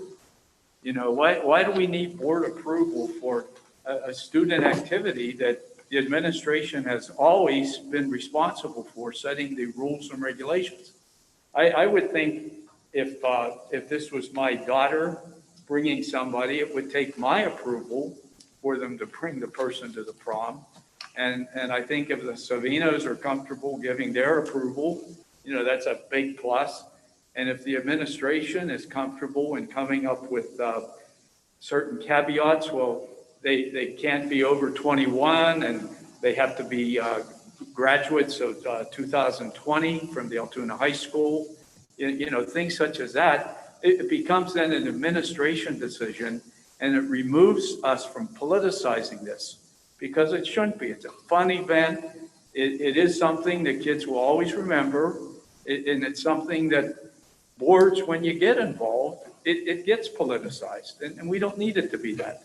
So I think it's back to the administration. Make a decision, and whatever you come up with, those are the rules and regulations.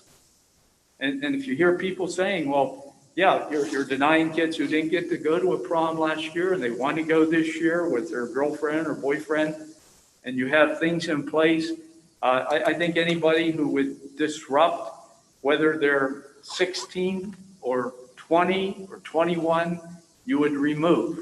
You know, it's the same rule for everybody. And perhaps, you know, you're going to actually look at next year, maybe go back to the 2019 prom regulations. You know, if this COVID relieves itself from us, and, you know, we get back to a normal life. But COVID has nothing to do with this. This has not. to do with the liability. Right. I'm saying that we need to get the administration. It was an administration decision. But why would we want to go back to the 2019 requirements that let kids that are 21 come to the prom if the administration feels He said possible. He didn't say, he said possible. No, I just don't like to see us as a board get embroiled in these kinds of decisions that typically have always been administrative decisions. And it looks like, you know, you need to look at it and see if there's a need to compromise. I mean, I believe our administrative team can be agreeable due to the fact that we had 2020 graduates that did not get the experience to make an exception for guests that are 2020 graduates of the Altoona Area High School, if that is the wishes of the board. I think you may get a call from somebody that wants to bring a 2020 grad from Bellwood. So I'm just saying, you know, if it's going to be just Altoona, there's going to be other people are going to be upset. You're not going to please everybody. I agree, but I also think there's more rationale in allowing our own students because we are accountable to Altoona. And I do understand, once again, we'll do whatever the board, you know, wishes for us to do. I thank Dr. Malloy and Mr. Baker for, you know, trusting in the fact that we are trying to put our students' best interest at heart. I do believe that moving forward, we need to take a strong look at our attendance regulations for those events when we're looking at adults. I agree. I think you should get together with Mr. Neely and the other administrators and see what happens, and whatever you decide is your decision. So my thought on it, I very rarely question the administration. And the only reason I did it is because the rules have changed and they have gone up through the chain of command and they have reached the school board, and we speak for the community. So, I mean, I don't have any stake in this game. I just brought it to the board initially because people had contacted me about it. How many people, how many people did you have? One? I've spoken directly to one How family. many I've do you spoken have? to both Mr. and Mrs. How many Senior. people contacted? Well, we all got an email and I had forwarded on to Brad and he had responded and I responded. And then I've had 2 other people contact me. Anybody else have anything? I had a couple. The same, not the same ones as Kelly, different? Might have been, it might have been, because they can send an email and you don't know who all they sent it to. Well, you know, I agree with Frank and Bake. You know, let these guys handle. You're not getting that many people, I don't think. I don't think you're getting a big group of people. So, well, you guys decide is fine with me. If you're not getting a great big group of people, maybe there'd only be 10 people anyways. I wouldn't anticipate it being a large number. I wouldn't. I agree with you there. I don't anticipate a large number coming from outside school districts. But it's, you know, at some point, I think we need to have standards and regulations, and we need to have we need to set rules and stick by them. And like I said, I mean, if that's the direction that the board would like us to do, I'm sure that we can sit down and have a proposal out to you by midday tomorrow. Okay, well, I mean, there's a motion and a second on the floor, so I guess, do we vote on it? Do we allow public comment? I guess we can vote on it. We do have to allow public comment, so if anyone here wants to speak, please come to, go ahead. The letters read, wasn't that good enough for public comment? What the people read in what was said? At that point in time, it was not an agenda item. This came up under new business, and technically anything that comes up under new business needs to be subject to public comment. So then if anyone, we should have more than one person speak to it then. No disrespect, but I'm just saying, more people should come in and speak to it then. Is that the case? Anyone that's here that's a member of the public is entitled to an opportunity to speak. And that's good enough? That is correct. Otherwise, no new business items would ever be able to be acted upon. So those members those individuals who are from the public that are here today are able to speak on it.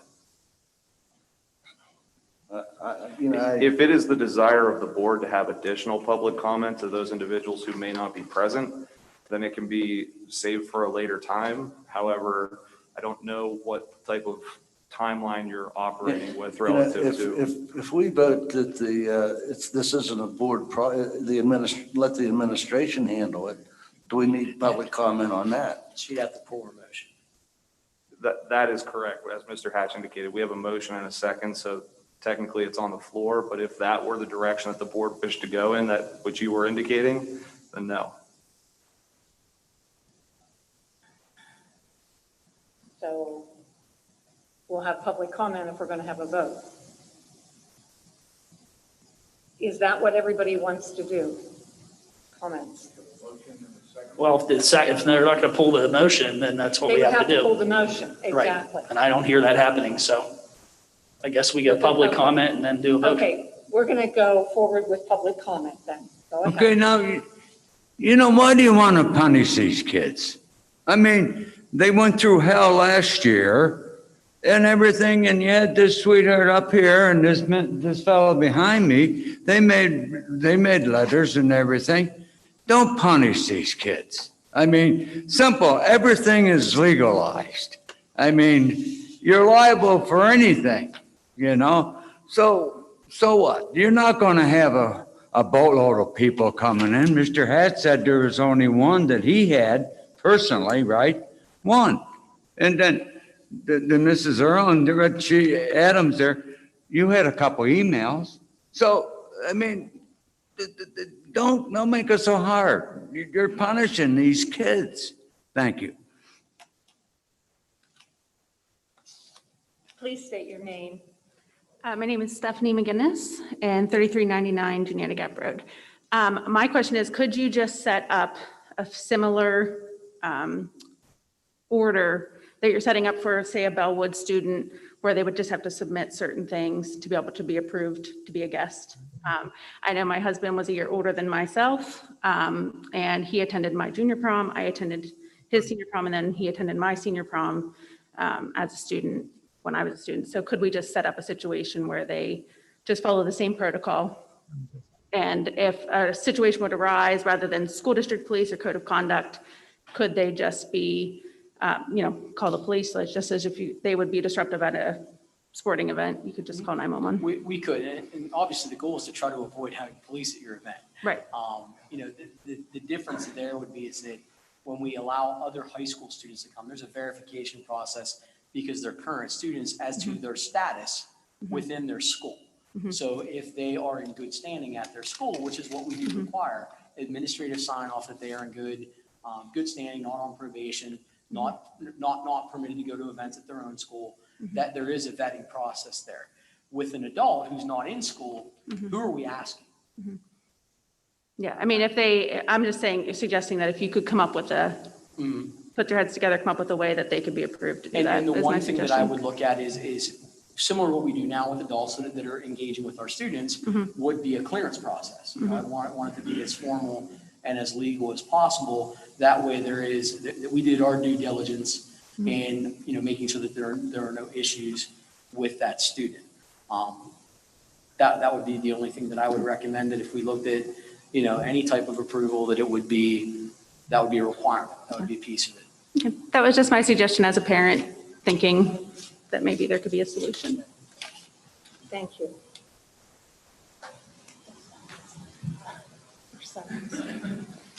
Jeff Savino again, 4119 Second Avenue. Yeah, I appreciate the discussion and I appreciate everybody's time. And yes, I still think that you could allow the kids who were students last year to come, because you know what kind of students they were. It is within your purview to decide who comes and who doesn't, right? I mean, it's your school, so you can say you have to be a graduate of Altoona, or if I was a graduate of Bellwood and my school is willing to give me a piece of paper on their letterhead saying I was a good student and I have a clearance.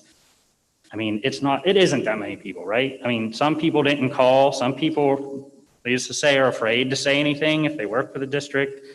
But I think it's a simple fix for a few kids. If you only want it to be this year, then make it only this year. But these guys didn't have a prom. I mean, it's not that hard. Thank you. I would just, so you work for a university, and I know. Yes. Were there restrictions at St. Francis University this year? Restrictions on? Who could be on campus, who can engage with student body, what requirements they had to do in order to do those things as they move forward? Were there any kind of restrictions with athletics or any other? Our athletic restrictions, so we're Division I school, so our athletic restrictions were from the NCAA. We didn't have a say. And our restrictions were from the state of Pennsylvania and the governor. So we have similar, and as you've heard I said, I'm definitely open to considering that as a compromise. Yeah, I mean, but I think we also agreed with me when we spoke on the phone. Yes. That you understood the concerns. I understand the concerns, and I think that a clearance, so you can have multiple clearances. You can have the free ones. You can have the ones from the Pennsylvania State Police that someone pays $10 for. You could have an FBI one, although you're running out of time. I mean, there are the ability to get the information you want, and you could limit it. So if you want to limit it to 2020 grads because they didn't have a prom, that seems like a logical thing you could do, because you'd say, if these guys didn't have one, we want to change it going forward. We want to at least allow those who want to come. I mean, if you want to come to a prom, are you really wanting to come to cause trouble? You just want to come with your date to experience something that you couldn't last year. I get I get it. I get it, but you do now have younger kids than you've ever had before. So you kind of shifted your liability, right? I mean, you have a 15-year-old freshman.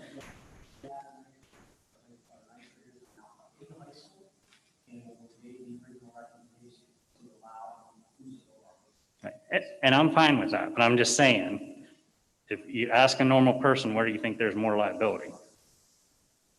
An 18 or 19-year-old with a 15-year-old, or an 18 or 19-year-old bringing an 18 or 19-year-old? Again, and I think it's fine. My daughter was on the varsity volleyball team as a freshman, so you traveled with seniors. So I have no problem with it, but I think just at the very least for this year, you guys please make some kind of compromise. Our goal is never to punish students. In fact, it is anything but. In fact, we've done everything we can do to help students have experiences that they otherwise would not have had in light of the situation with the pandemic this year. Our administrative team, our teachers, our club advisors have gone above and beyond to try to make everything that they lost possible, including when we began starting to plan for the senior event. At the time, we weren't able to have anything. Agreed. At the time that this planning started, we were not able to have anything, but we were very proactive in securing venues, dates, committing funds to make sure, hey, let's plan as if we're going to be able to make this happen because our kids deserve it. And we all firmly believe that, starting with your building administrators.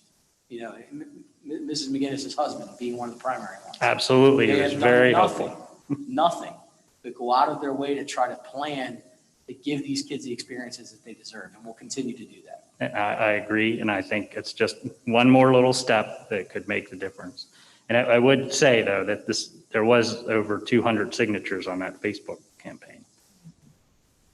I wasn't referring to the change.org. I was referring to other ones. Oh, well, I don't know about those. And I would say, I feel like, I think like with Ms. Whitaker, we tried to do things the right way. We talked to people. I was very respectful. Even that post was, I'm not interested in bashing people. I'm only interested in a, constructive, respectful dialogue. And I appreciate everything that you guys do. And I'm just hoping that you can do just that little bit more. Thank you. Just want to reiterate, our motivation is 100% to have as safe and as fun and entertaining an event as we can for all students. Thank you. Can I bring up the elephant in the room nobody wants to talk about? And apparently we have forgotten a little bit about it. Brad touched on this.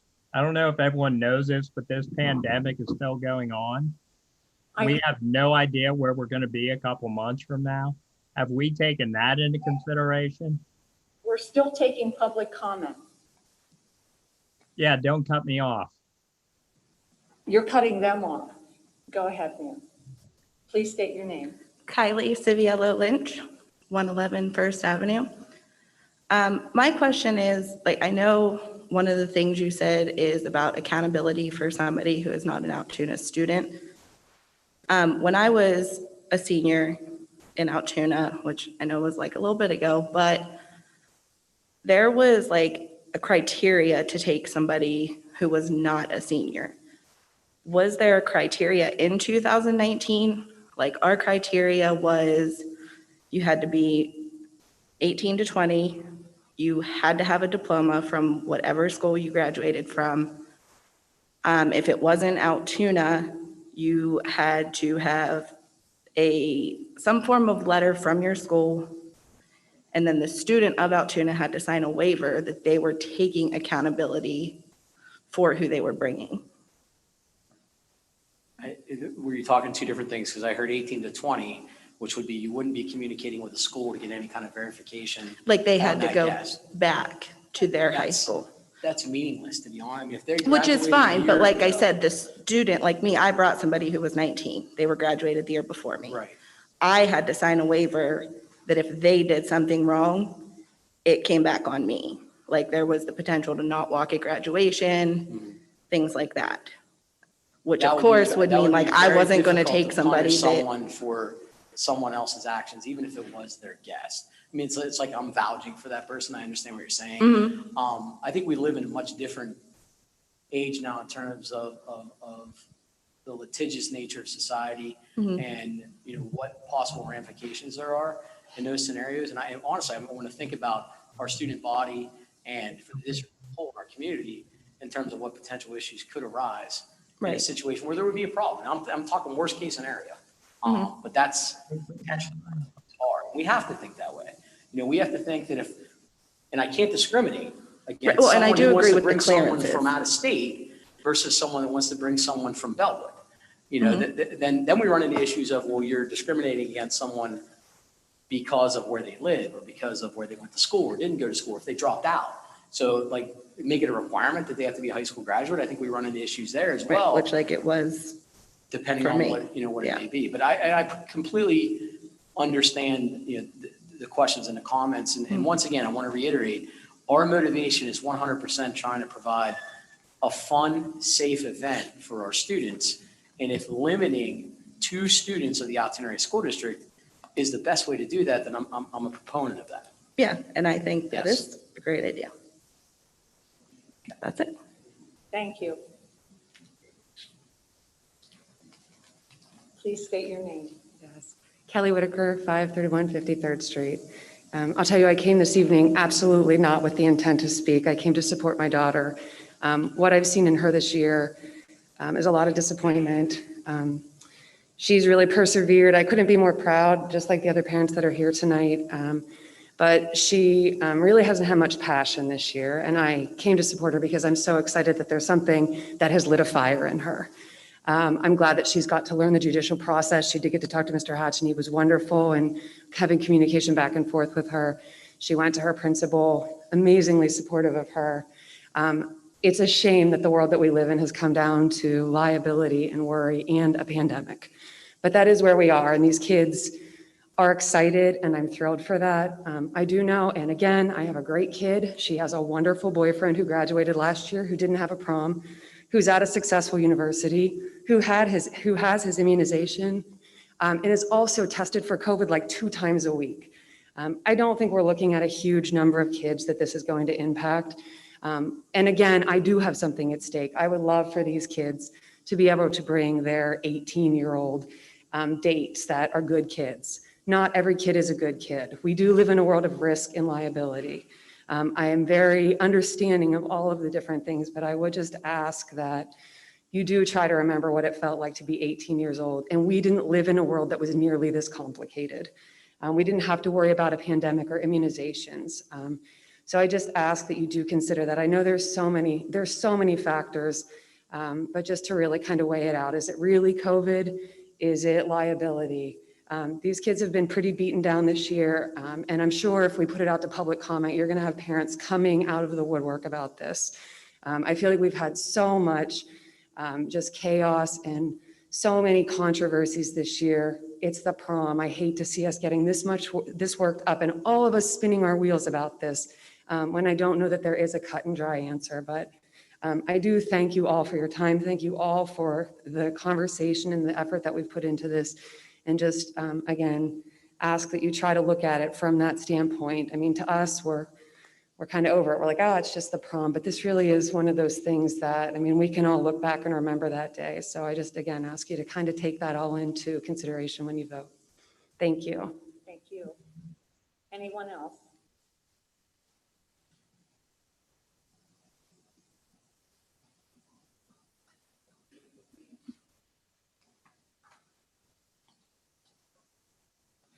Riley Whitaker, 531 53rd Street. My mom doesn't want me to talk again, but I really feel like it's necessary to say that I know there's been a lot of discussion about the number of kids this is affecting, and I know it's not the majority of the population, but I do consider myself a leader, and I know that Julia's parents consider Julia a leader too, and she couldn't be here tonight, but she would be sitting here right with me saying that this is not just us. I sit at the lunch table with a lot of good kids, and I've talked to them, and they agree with me. And even if they don't have the courage to stand up and go forward with this, I know that there's other kids that this is going to affect. And I don't want to just come up here and speak for me, because it's not just me. It's not just Julia. It's for all the other kids too. We really haven't gotten anything this year. And I don't mean to be choked up, but it's just hard to see this very last thing slip out of our hands. And I'm just asking you to really consider what it feels like to be me, a senior who's been good for all of high school and has worked my butt off, really. And this last thing, just one last thing that I don't get. So thank you guys again for your time. And I apologize for taking up so much of it, but I really just hope that you'll consider that when you make your decision. Thank you. Anyone else? I guess now we need a vote. Can we clarify the motion? Yeah, can you clarify just the provisions of the motion on what the motion is? Ed made the motion, right? Mr. Cruz, can you confirm that you made a motion to amend prom requirements to revert to 2019 prom regulations to allow a guest with proper clearances? Yes. And I seconded. Okay, so it's to revert to the 2019 prom regulations. Is that with or without restrictions to 2020 graduates of the Alton Area School District, or is it open to anyone? Ed, that would be you. The original motion was to go back to the original. It doesn't have anything to do with what you were saying about taking care of anybody. You know. Well, it's not, I mean, I understand. I'll shut up. The 19, to be clear, the 19 regulations allowed anybody under 21 with approval, correct? And I'm pretty sure you did have to show proof of your diploma, or it was at the discretion of the principal. It was discretion of the principal. It was subjective. And who made those regulations? Pardon me? And who made those regulations? The administration at the time is the one that published those. It would have been Mr. Neely as principal and his team. Can we add the clearance requirements? Yes, I'm okay with that. Administratively, I would ask you to also add, I would request that you add restriction to 2020 Altoona area high school graduates only.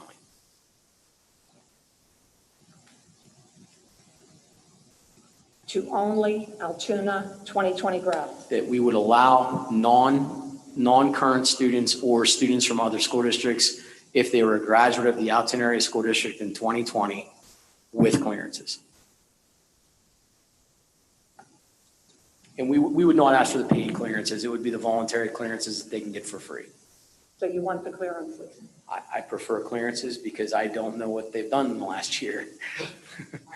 I'm in agreement with the clearances. I'm uncomfortable with changing it to 2020 grads. I don't know how many kids bring graduates. I mean, I don't know what it's been in the past, but I don't know. I won't make that amendment. I don't know if Ed wants to or not.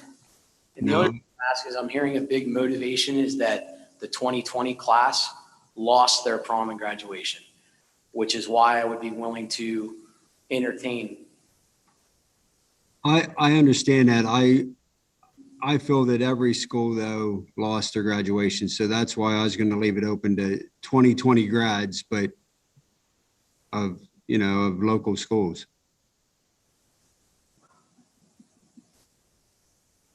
Can we do that? Can we do that without discriminating? Because now we're going to say only to local schools. What if someone says, well, my boyfriend he's at USC and he's coming home? I mean, there are so many things that I think the administration had to take into consideration with this. And I think this is the problem when we deal with it in an open format. This is exactly what the problem is, because now we're trying to hash out the details of this as we have a vote on the table, which makes no sense to me. I don't understand why we just don't table this whole idea, get all together and talk about it. And I'm sure Brad and the other administrators can hash something out that's going to make this okay, instead of taking an open vote on it and making this bigger than it has to be. I'll leave it to my original motion to 2019 with clearances. That wasn't your initial. Yes, it was. We have a motion and a second, and that's what we're acting upon. Unless they're withdrawing that, we have a motion and a second. I don't see where we have a choice. And we're looking at 2019 prom regulations with clearances. Is what we're discussing, or what we're going to vote on.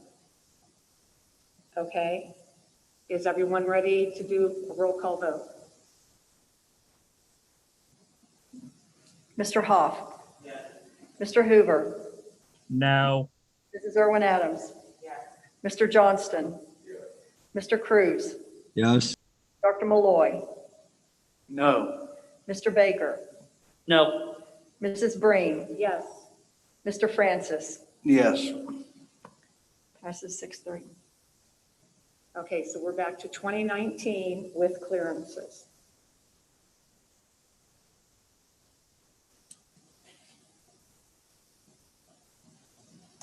Okay, moving on to committee reports. Wait. You know what, 2019, that's everybody, we're not gonna go with just last year's, I'm sorry, 2019, I'm not gonna buy 2019, so make me a no on that.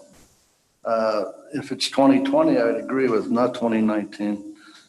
They didn't have 2020. It's 2019 regulations, right? Correct. But I think I stated this and didn't get an answer. Did the 2019 regulations allow anyone under 21 with appropriate signatures from wherever, Mr. Hatch, to come, correct? That's the 2019. Administrative approval was the only criteria.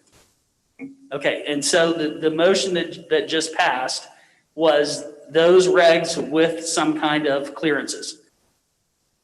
And I think that this discussion that is now on 40 some minutes illustrates why this is not a board decision. This is an administrative decision and always was, because we're hashing things out and now going back and saying, oh no, that's not what I intended. They run the day-to-day operations because They were hired to do that. This is something we should have let them handle. And again, I was a no only on principle.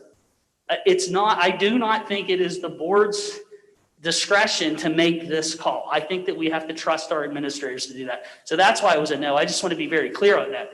I don't have a horse in the race. My kids have graduated. So I want them to have a great prom, to be completely clear.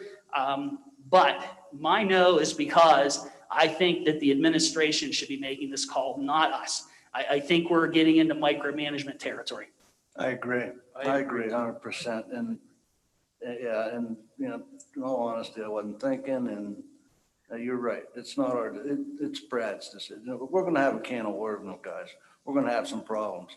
So if there's anything goes wrong, anyone's liable for anything, just remember, hope to God it doesn't, but Brad, you're right, Baker. The administration should have the final say.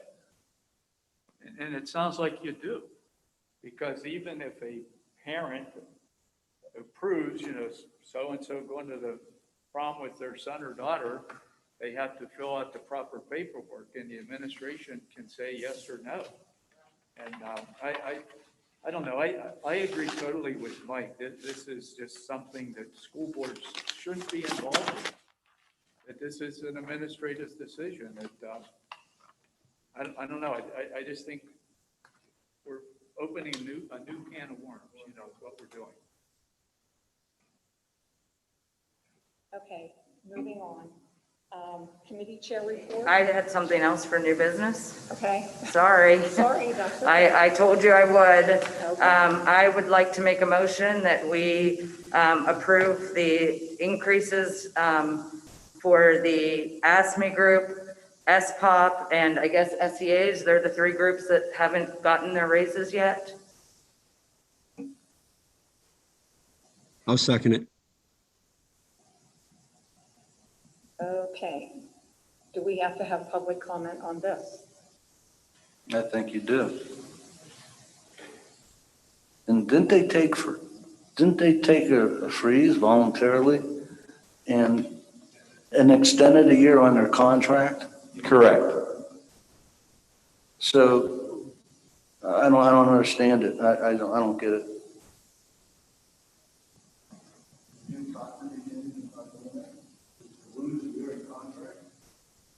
Well, they wouldn't be losing a year. They'd just be getting their raise. So we're doing this without negotiating?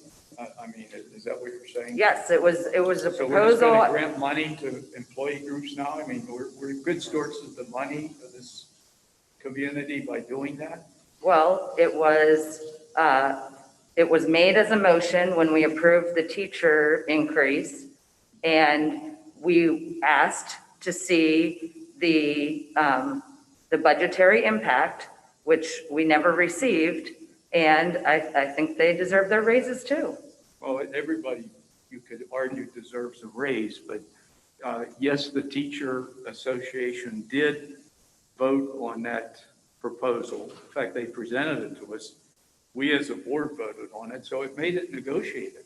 Right, and right after that. Would ask me to have a year extended to their contract, and they agreed to a pay freeze. But if you remember correctly. So we agreed to negotiate with them again and about a raise for this year, and we just heard they voted no.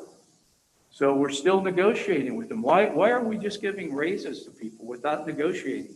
Well, it was made as a motion immediately following the teacher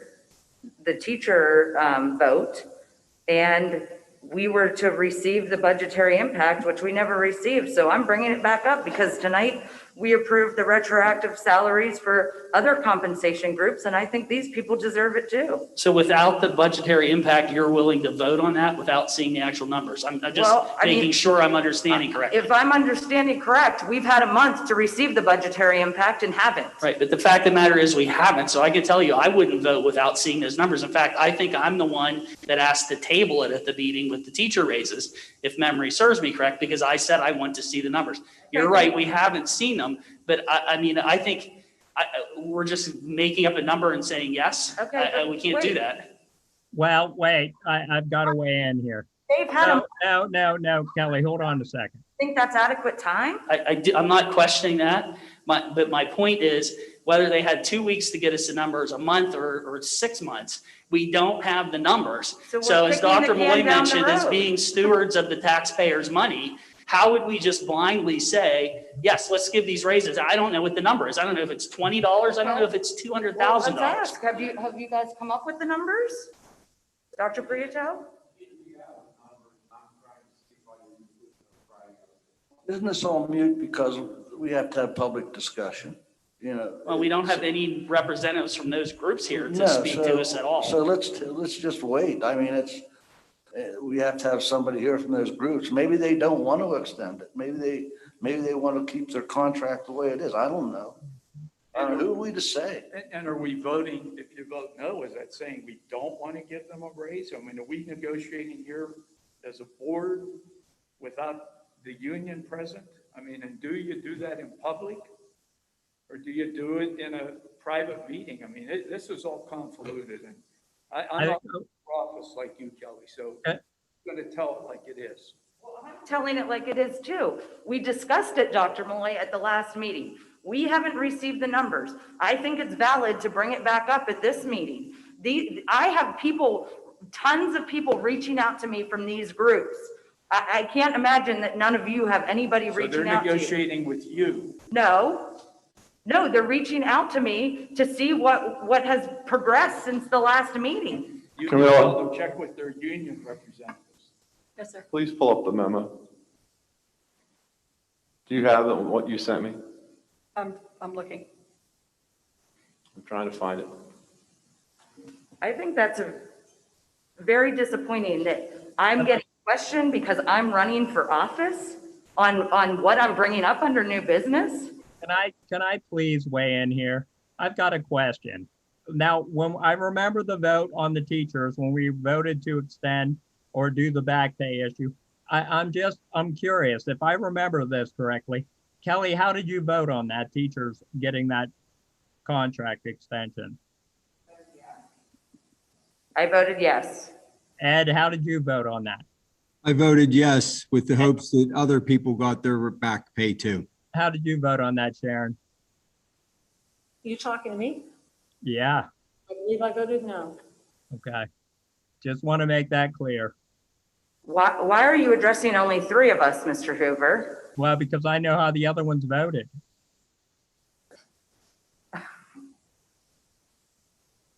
Okay, so we have a motion and a second. Are we moving forward with this or are they being withdrawn? So it will be an illegal vote. I'm I sorry, say what? no. I didn't hear you, Dave. It will be an illegal vote. So I say not to proceed. It's an illegal vote?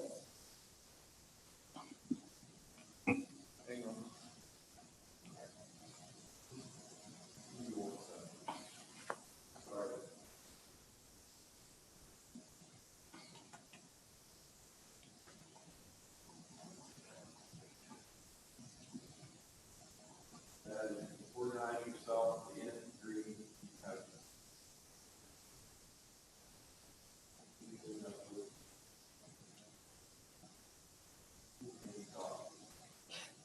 Weekly update. February 19th. Comp plans. $125,702 for 2.2%, which includes business mix and percent contracts. Absent.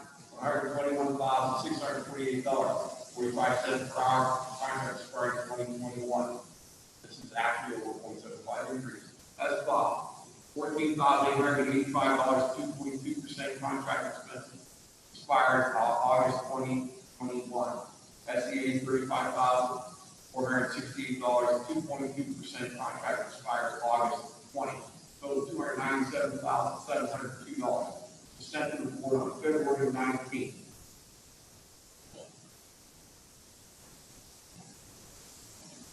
As asked for. So we can't vote on this, correct? I'm not sure. But any other, I think we didn't vote on the prom situation correctly either. I think that should have had more public comment. And I think this needs public comment, even though it's negotiations, which we shouldn't be doing in public anyway. And, Okay, you know, so- how about if I withdraw my motion until our special meeting on Monday and we can discuss it then? You have to have the union, you're gonna discuss it with the unions, because the unions are gonna be involved in this. What do they want? Do they want their pay for when they took a freeze and not take a year? They did a memorandum of understanding, what I heard here. Well, maybe we should do this Monday. If we're going to delay it till Monday, why don't we discuss this Monday? I would prefer that we do this in an executive session on Monday. I think we should have first of all, have the guys negotiating talk to the union. I don't think we need 9 board members involved in it. You have the negotiation team, have them do it and come back with something. Well, we have had discussions with AFL, we have had discussions with SPOP, we have had discussions with the SCAs. Right? At this point in time, we have gone through all those pieces. Do they want what she wants to give them their salaries? Do they want their salaries for this year? When they said they took a raise, do they want it? I don't know. I don't think it would be prudent to discuss what has been That's talked exactly about it. for That's negotiations in open sessions. that was what brought up, is discuss it. And I don't think we should. I think it should be done and let the people doing the contract talk about it. Let's do that Monday. So you've withdrawn them? I will withdraw until Monday, but I think we need to discuss the budgetary impact and make a decision. I agree with you. Ed, are you withdrawing yours? Yes. Okay, thank you. Now, moving on. Committee chair reports. Do any of the chairs have anything they want to discuss tonight or share? Okay. Superintendent's report. I would request that Monday night's special board meeting be held here so that we can do an executive session and do what we need to do. I believe that the JOC meeting starts at 6:30, correct? Do they last approximately an hour? I don't know if there's any special presentations. Why don't we set it up for 15 minutes after that meeting adjourns? Okay. We'll start executive session here. Fine. Because that would just be the easiest way to do it. And also for the public meeting, we can set it up here and we'll have it. Okay?